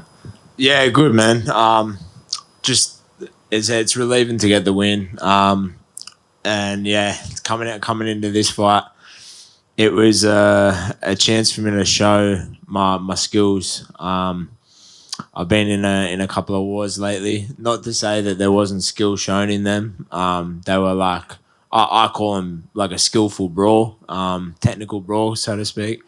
But yeah, Francisco, man, he's like a young, hungry lion, and I didn't want to give him the chance. Like coming in, exchanging wild, it was hard to actually refrain myself from doing that at times. Especially in front of the home crowd, they wanted to see the classic hooligan, but we wanted to just show the skills in this fight and show the levels, and just not give him a chance to be in this fight. So we did exactly that. Kind of going off of that, it seems right out of the gate you established the pace. Like he was working off of your pace rather than allowing him to work his game, and you were kind of picking the better shots. Was that the game plan coming in? And when you are finding so much success, how difficult was it not to just kind of open up like you have in the past? Yeah, well, he's dangerous, man. So that's where the safety, like just not playing it safe, but just not giving him a chance. But yeah, exactly. We were looking to get the reads on him and just show that at this level, it's a little bit different. Hats off to him though. Like he stood up and took this fight. My opponent pulled out 9 weeks out. No one stepped up. Like I know a lot of people got offered that fight. I don't know if it was just the travel. I would have come out to Australia for a free holiday. Like, you know what I mean? I was gobsmacked that no one wanted the fight, but Francisco stepped up. So hats off to him. You also opened him up, like you cut him up in the first round. Did you think that you could have gotten him away in the second round, and were you surprised that he was able to take more damage? Nah, I wasn't surprised at his toughness because he looks like a game guy. Watching some of his fights, some of his wins come from him after being dominated for a round or two. So I wasn't surprised at his toughness, but I felt like the finish was there in the third if I just upped the pace a little bit. But he's still dangerous there too. So I just didn't want to get caught like just trying to force something. So yeah, just again staying patient, staying calculated, and getting the W. You called out Paddy Pimblett at the end. How long has that name been in the back of your minds for a possible fight? Yeah, well, man, I think it's a good fight. Like, and I think it's a high possibility that fight could happen. I've got my Irish heritage. The hooligan versus the baddie, man. Like, don't tell me that's not an exciting fight. Put that on a card. That's gonna wreak havoc. I know it would. Have you been impressed with him in the UFC? I know a lot of people think that Jared won the last fight. Yeah, I thought he lost his last fight, honestly. But man, he comes to fight. And that's why I say the hooligan versus the baddie would be a sick fight, because we both come. We bring it. His game is tough. I see holes in his game. I'm sure he'd see holes in mine. And we'd put on a fucking show. I know we would. But yeah, that fight's been on my mind for a little while. I think it's on every lightweight's mind. He won't. I don't think he'll take it, but I won't say no. Never say never. I think it's a fight that could happen for sure. Maybe over in London. I'd love to go into his backyard. So do you think you could be the one to break this narrative that Scousers don't get knocked out? 100%. I see that chin up in the air every single fight and just lick my lips. Michael Bisping seemed to disagree with that, like at the end of the interview. Do you think he kind of pooped on your moment a little bit there? Yeah, I'm lucky. He laughed at Paddy the first time he said it, I think. And you mentioned the opponent pulled out 9 weeks out. Do you know why? Like, that's pretty far out, obviously, to be withdrawing from a fight. It must have been something pretty serious, right? Yeah, I think I've heard he might have been having hand surgery, like an old injury. So Nasrat, he's tough, man. That would have been a good battle. That's one to make down the line as well. I'd love to fight Nasrat. Yeah, and I mean, like, you mentioned London. Obviously, they're going there in a couple of weeks. It's not going to happen then. Like, they might not go back until next year or something. Is that one, if Paddy doesn't happen the next fight, like, are you going to keep kind of calling his name and not wait around for him, though? No, I won't wait around. I won't wait for him, but it's the fight that I want. It's definitely the most exciting fight that's gonna propel me up. But I want to fight. Like taking this fight with Francisco, people were saying, "Oh, it's risky, man." Like, I'm a fucking fighter, bro. I want to fight. I don't care who it is. I want to get paid.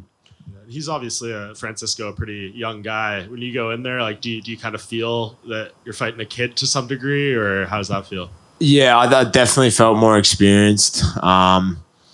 He's coming into the big show, so I saw a little bit of little bit of maybe uncertainty and hesitation in him.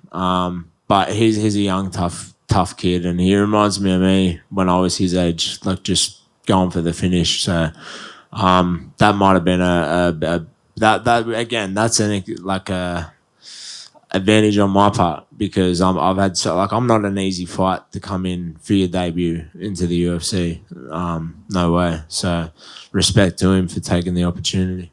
And is it nice now? Your work's done. You get to kick your feet up and watch the rest of the boys do their work tonight. Yeah, for sure, man. Like I won't harp on about it, but this was a fucking shit camp too. I overcame injury, sickness. It was a we got through it. We got it done, but it is a big relief to get through what I got through. Is this one of your more rewarding wins because of that? Nah, I feel I was just saying to Ross in the back, I was like, it just doesn't feel the same when you don't put on a fucking war or finish your opponent. I like to finish my opponent. So even in that third round, I was sitting back going, oh, come on, like maybe but we just stayed calculated. Jamie? Why do you think they served you up Francisco Prado? Do you think it was more for a fight for you or a fight for him? I think it was because they couldn't find me someone. That's honestly, I'm grateful that Sean got me a fight because I said I really want to fight in my backyard. And when he first pulled out, I was not stressed at all. I was like, 9 weeks, people would be jumping at the opportunity to come out to Australia and fight. And I was shocked. I just couldn't believe that like 4 weeks had gone by. And I was like, and then I heard that no one was taking the fight. So I'm thankful that the UFC Sean went and got me a fight. Did you keep training? Did they stay in contact with you in those 4 weeks, or were you just hoping the phone would ring? Yeah, we were just staying in talks. They just said we're looking. So nothing changed really. I stayed training in camp. Yeah, like I said, I was going through a few little adversities and stuff in camp, but all fighters get them. But yeah, we just stayed on the mission. And just finally, if you do get that Paddy Pimblett fight, where do you see yourself winning? Where in the world or where in the fight? Where in the fight? How? I think I take his chin. That's the obvious one, but I've got to show my wrestling tonight as well, my grappling a little bit, but yeah, Paddy's a tough fighter. I reckon he's game. He's got good skills, so but I see myself knocking him out, to be honest. You mentioned in the post-fight interview with Michael Bisping that you found yourself getting a bit bored in the ring. Do you find yourself zoning out a bit if you're not in a war? No, not zoning out. Like just a little bit. Like when I'm in front of someone and you're trying to kill me, like I want to go. I don't know. That's how I am. My record leading into the UFC like spoke for itself. Only one of my fights had ever gone the distance. So yeah, that's just how I fight, man. Like I don't like sitting back. I like action. When you're in front of me, I just I don't like pitter patter and scoring points. I don't like leaving it in the hands of the judges. I really don't like doing that because I've been shafted before on that. Yeah. You think that might lead to trouble getting caught by some big shots that on the quite heavy and might do the damage later on? Sorry, what? Do you think that might get you in trouble a bit later on if someone tries to bait you into coming in by taking it slow? Yeah, well, that's where I'm learning. That's where I'm learning on staying calculated, staying a little bit more professional, and staying patient. That's a big thing, especially on the world stage and on the big stage. It's very easy to get drawn into that war with the crowd, but that's where we're just learning and where we're improving, you know. Chris, Rodriguez.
It's just props, man. Oh, man.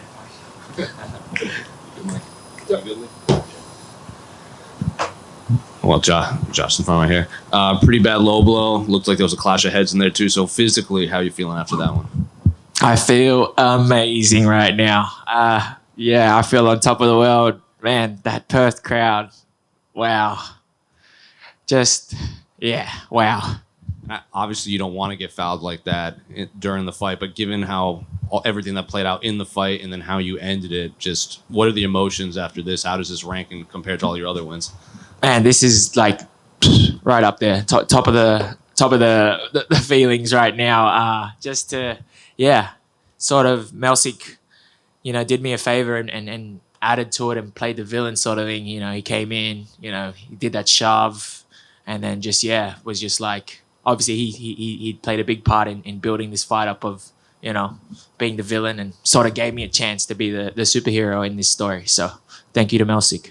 Going off of that, did you know there was some sort of lingering issue before the fight, or was that just him? You think in the moment with everyone, boom? No, not at all. At the fighter hotel, we were sweet. We did bloods together. We were bumping into each other plenty of times, and there was no animosity.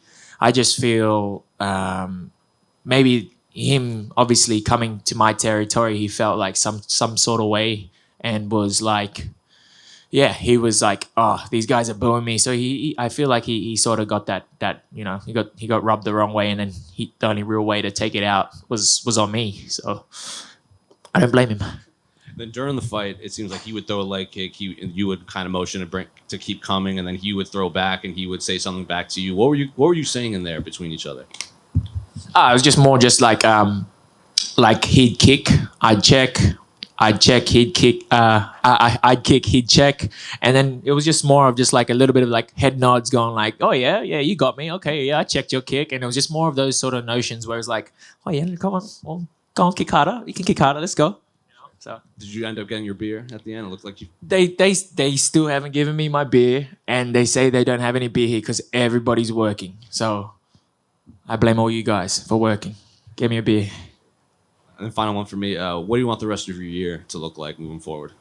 I'm I want to enjoy Perth for a little bit. So probably like, get back in the gym in 2 weeks time and get straight back into it. And I want to fight. I want to be active, So I'm ready to go. I want to fight at least 2 to 3 more times this year.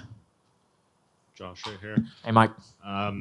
For submission, does that for you, I guess going forward, show to the opponents that there's more dimensions to your game here, and does that just add to the threat that you present to anyone you fight going forward now that they've seen you do it? Yeah, of course. This was always one of those things that we tried to keep in our back pocket, so that when we did have fights, people would just think, oh, he's just a striker in orthodox, and then in another fight, oh, now he can switch stance, so he's a striker that can switch stance.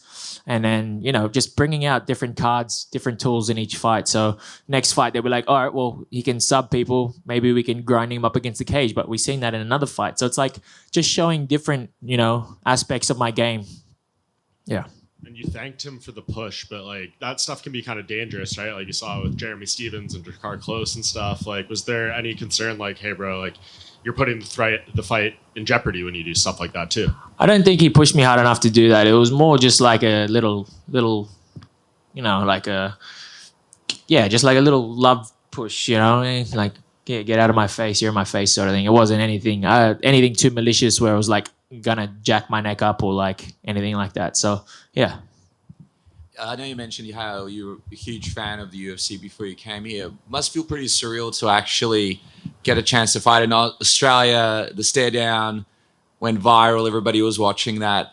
Now that it's all said and done, is it kind of cool to see it from the perspective of, hey, that fan's perspective of, hey, I'm actually doing this? To be honest, even just sitting here in front of all you guys, in front of these bright lights, it doesn't seem real. Like I watch other fighters' interviews, and now I'm in this same spot thinking that there's Monster Energy drink in front of me. You know what I mean?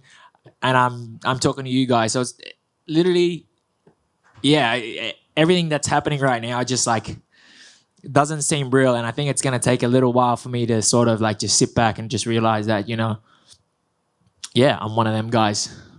Yeah, I feel like there's an exciting aspect to your personality that you bring to the featherweight division. Is it kind of cool to be able to sort of bring some of the joy and some of the fun and some of the, I guess, build up that you bring to your fights to the division? Because it's a great division, but obviously it's nice to have some new exciting fighters that could get fans pumped up. Yeah, I'm just being me. I'm just dialing Josh up to 10 whenever it's fight week, and just people can love me, people can hate me, but I'm gonna be me. So like, if it brings excitement, my smiley face, me being nice and happy all the time, if that brings excitement, my style of fighting brings excitement, then beautiful, So it's like a little bit extra. So it's good, I'm not trying to be anything that I'm not, and I'm just taking it all in and just dialing Josh up to 10. So yeah. Take us through your walk up. Oh, over here, Josh. Take us through your walk up to the cage. You just look like you're loving the crowd. And how are you feeling in that moment? Oh man, I said like all of this, walking out, crowd going crazy, Australian fans, home soil, with my closest people walking me out.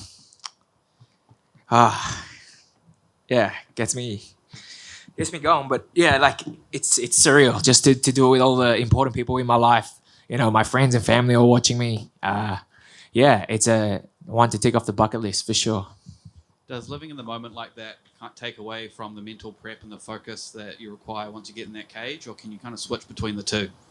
No, I switch between the two for sure. Like there's obviously a fine line when that cage closes. I was explaining this in another interview, that when the cage closes, nothing that happened in the past, an argument with the missus, or something that has to happen, or something in the future, like, oh, I got to pay this bill, or I got to pay this fine. Like, none of that shit matters. Like, the only thing that matters is those next 15 minutes, and there's no real way to explain it besides feeling so alive in those next 15 minutes. So I'm able to switch between enjoying the crowd and lapping it up and dancing and smiling and high-fiving the crowd, and then when that door closes, it's no longer Josh, it's Kuya that's in there. So going back to that kick in the cup, you didn't take all the time, and when you got to the end of the round, you mentioned you couldn't breathe. Do you feel there's a pride thing that fighters don't usually take the full time, and they kind of come back before they should? To be honest, it was just the Aussie crowd geeing me up to just get back in there, and I just was like, you know what, I can breathe again at least. Let's just go. You know what I mean? I was pretty sure it was like only 30 seconds left in the round. I was just like, you know what? Let's just finish this last 30 seconds. I can go have my breathing in the corner. And yeah, so yeah. And last one from me. Did you think there was kind of something satisfying about choking him out when the push at the press conference that got you on the throat looked a bit serendipitous? Yeah, for sure. Like he grabbed my neck at the weigh-ins. I grabbed his neck in the fight. So you tell me which one's more important. Cool. Congratulations. Thank you. Hey, Josh, have you had a chance to properly have a look and have a peek and make sure everything's intact?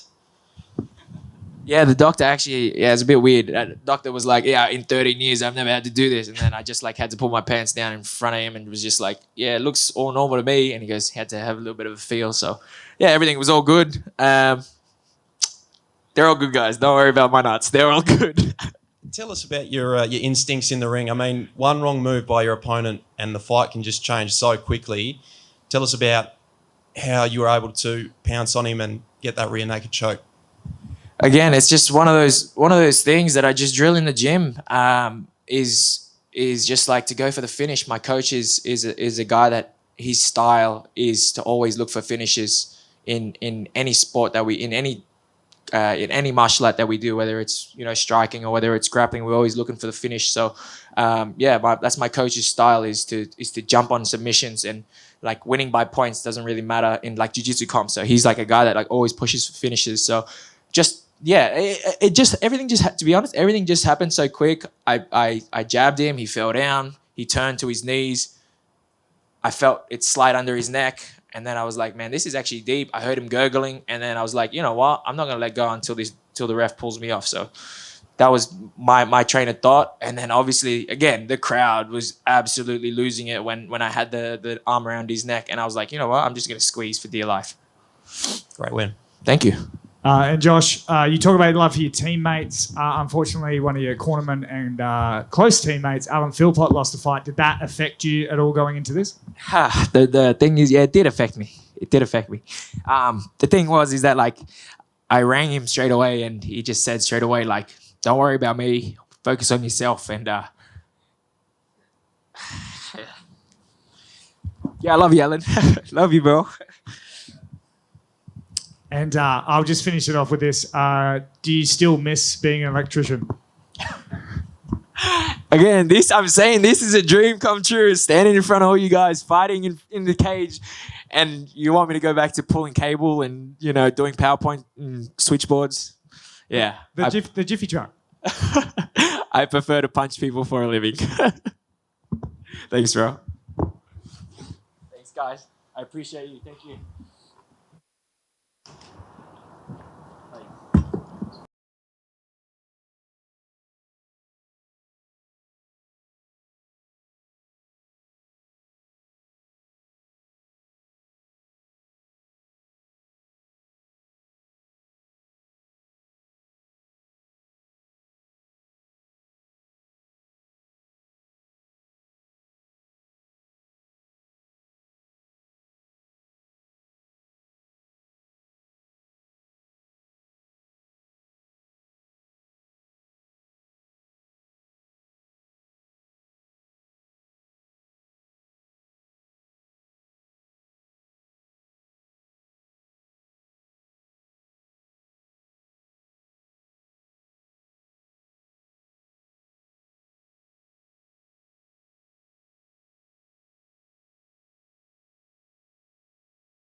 But that's just right here. Yeah. So congrats. I mean, to come back under these circumstances and get the win on this stage, like, is this probably the greatest moment of your career so far? Yeah, I mean, especially considering what I had to go through to sort of get to this point, after suffering like one of the worst knee injuries in MMA, to people counting me out thinking I would never even be able to sort of compete again. And then coming back to Cage Warriors, winning their belt for the second time, and then getting signed to the UFC on 2 weeks' notice to fight. What an absolutely, spectacular competitor Tyson Pedro is, an absolute animal of a fighter. Great guy as well, very respectful. But yeah, I'm absolutely elated. There was a lot of emotions afterwards when we were just chilling in the back there. Just because of what I've come through to get to this point. By no means are we finished, but we've obviously got a lot of work to do. But to come back in such circumstances in enemy territory, even though the crowd were absolutely amazing. I love the Australian fans. They showed me love after the fight. So it was an amazing time. The fight itself, did it play out how you thought it would?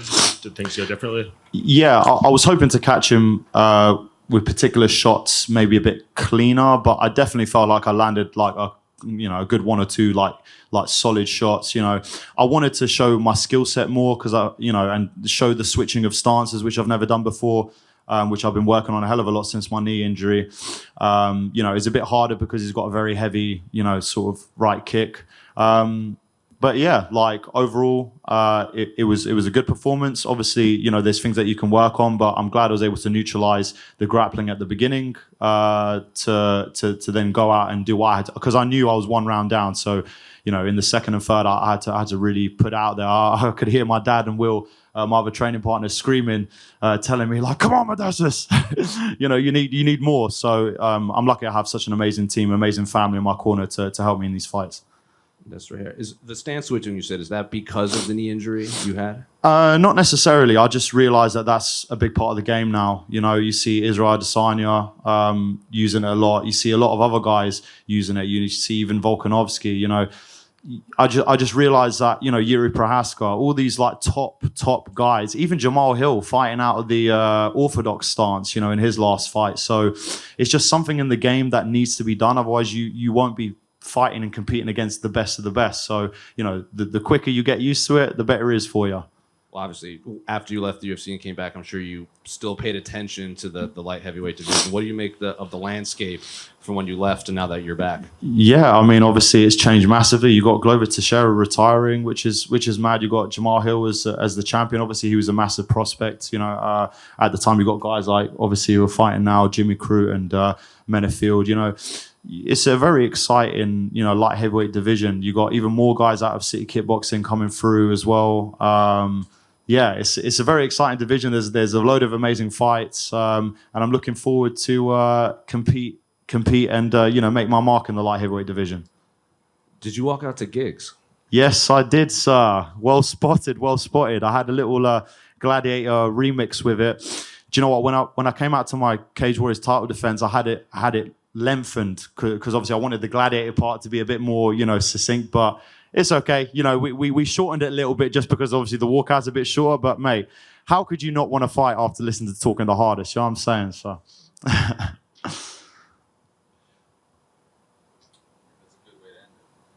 Thank you very much, everyone. Much love.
Well, Justin, walk-off Mark Hunt knockout here in Perth. You said at Media Day you wanted to kind of erase that last fight in Australia. Is this the kind of performance that you envisioned?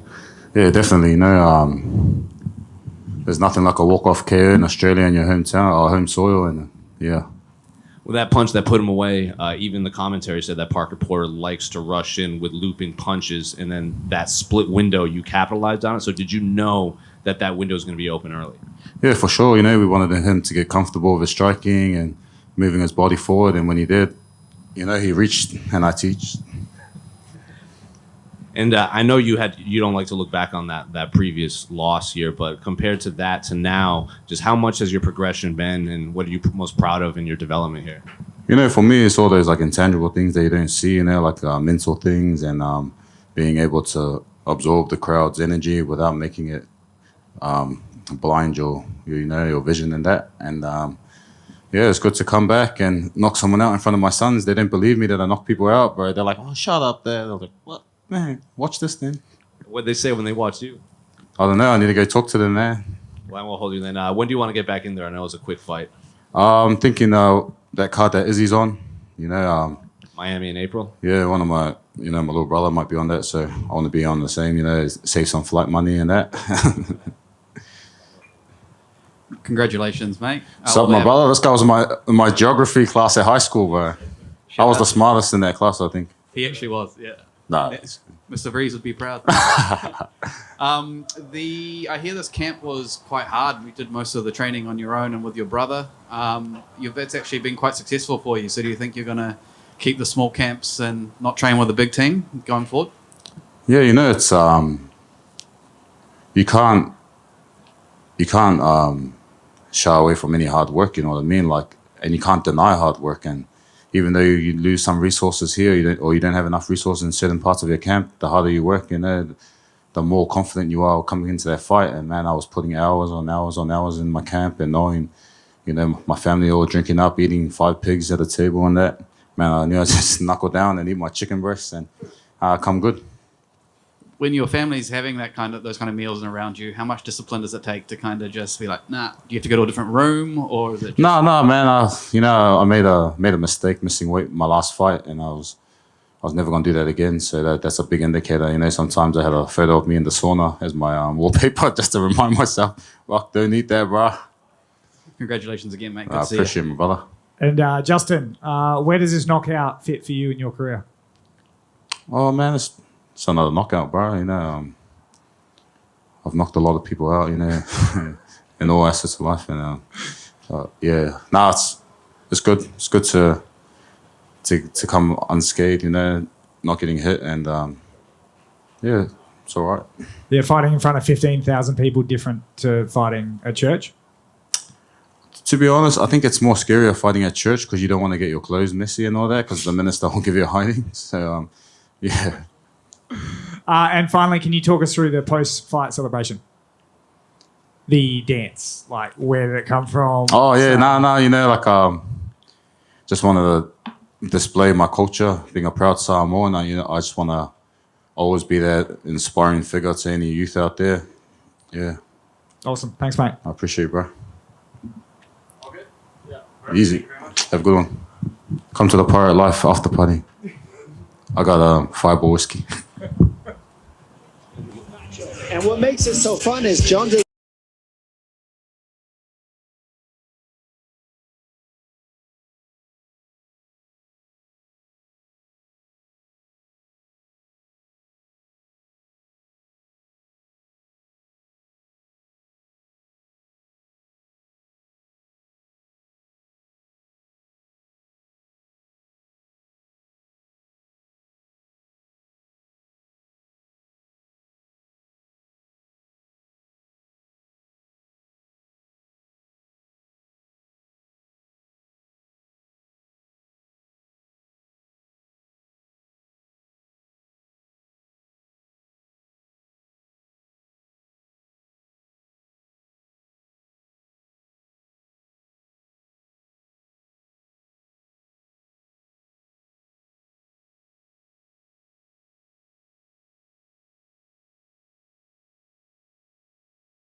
That's good. Well, Jack, from right here, congratulations on one of our could be the biggest win of your career. I'll let you tell me if I'm wrong, but what is the emotions now after this massive win here in your hometown? Yeah, definitely the biggest win of my career. It's the toughest test of my career, and yeah, it feels great. Well, you said you would knock him out in the first round, but it was a submission in the first round. So walk us through the exchange. It looked like he was kind of showboating a bit, trying to use his length, and then you clipped him once and just tackled him. Yeah, it was sort of. Yeah, it was the style that he does a lot. Like I watched a lot of his fights, and he gets pushed up against the cage and then just sort of cruises out. He did it to me a few times, and I just waited for him to cruise out. And I hit him with a hard shot and went down. I hit him a few times, and I thought I was landing, and then he turned and gave his neck. So I know how to choke someone, so I just jumped on it.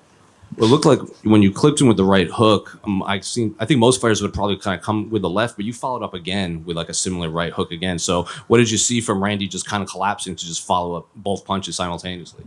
Yeah, I like doubling up on the same side, you know. Yeah, a lot of MMA fighters just stick to left, right, left, right, left, right. But I like to show some class in the boxing, double up on the same side. Sure. And you obviously, you said you want top 15, but when do you want, I know you're going to Bali or wherever you said, but how soon do you want to get back in there? Because we have a few welterweight fights that are coming up soon. Yeah, there's a lot of people that are match. I'm keen to, I feel like I like my schedule last year. It was for in January and June and November. So yeah, probably mid-year would be cool. And finally, what do you make of the fans here in Perth? Sitting cage side is like, you can't really hear yourself think. Yeah, it was insane. You know, it was what I expected, what I envisioned, and yeah, pretty surreal. I tried to take it in as much as I could. Hey Jack, how you doing? Good, thanks, Mitch. I just thought more people wanted to talk to you quicker, but I'll take it. In a fight like this, mate, when it ends so one-sided so quickly, and you head back over the next couple of weeks with your head coach Ben Vickers, how do you break this down? Do you just go, "Yep, great, cool, let's move forward," or can you still take things away that you weren't happy with? We've got stuff that we're just working on in general, so we just get back to the drawing board and continue to improve on the skills that we have and get better at them. And yeah, I think I'll look back at the fight, and I haven't actually seen it yet, but I think there will be some things that we can pick up on. And over the last year or two, it was about getting to the UFC, seeing if you belong. You now well and truly belong at the top. Do you have a long-term plan in terms of the career, or is it just guy in the top 15, you'll take anyone? Yeah, honestly, I'll fight anyone in the top 15. I'm after challenging myself, and I think, yeah, I thought Randy would bring the challenge, and yeah, I'm excited for the next challenge. And is there any name that you think you'd match up well with? Not really. Not really. I think Vicente Luque doesn't have a fight. I think that would be a banger. Awesome. All right, thanks, mate. Sweet. Thank you.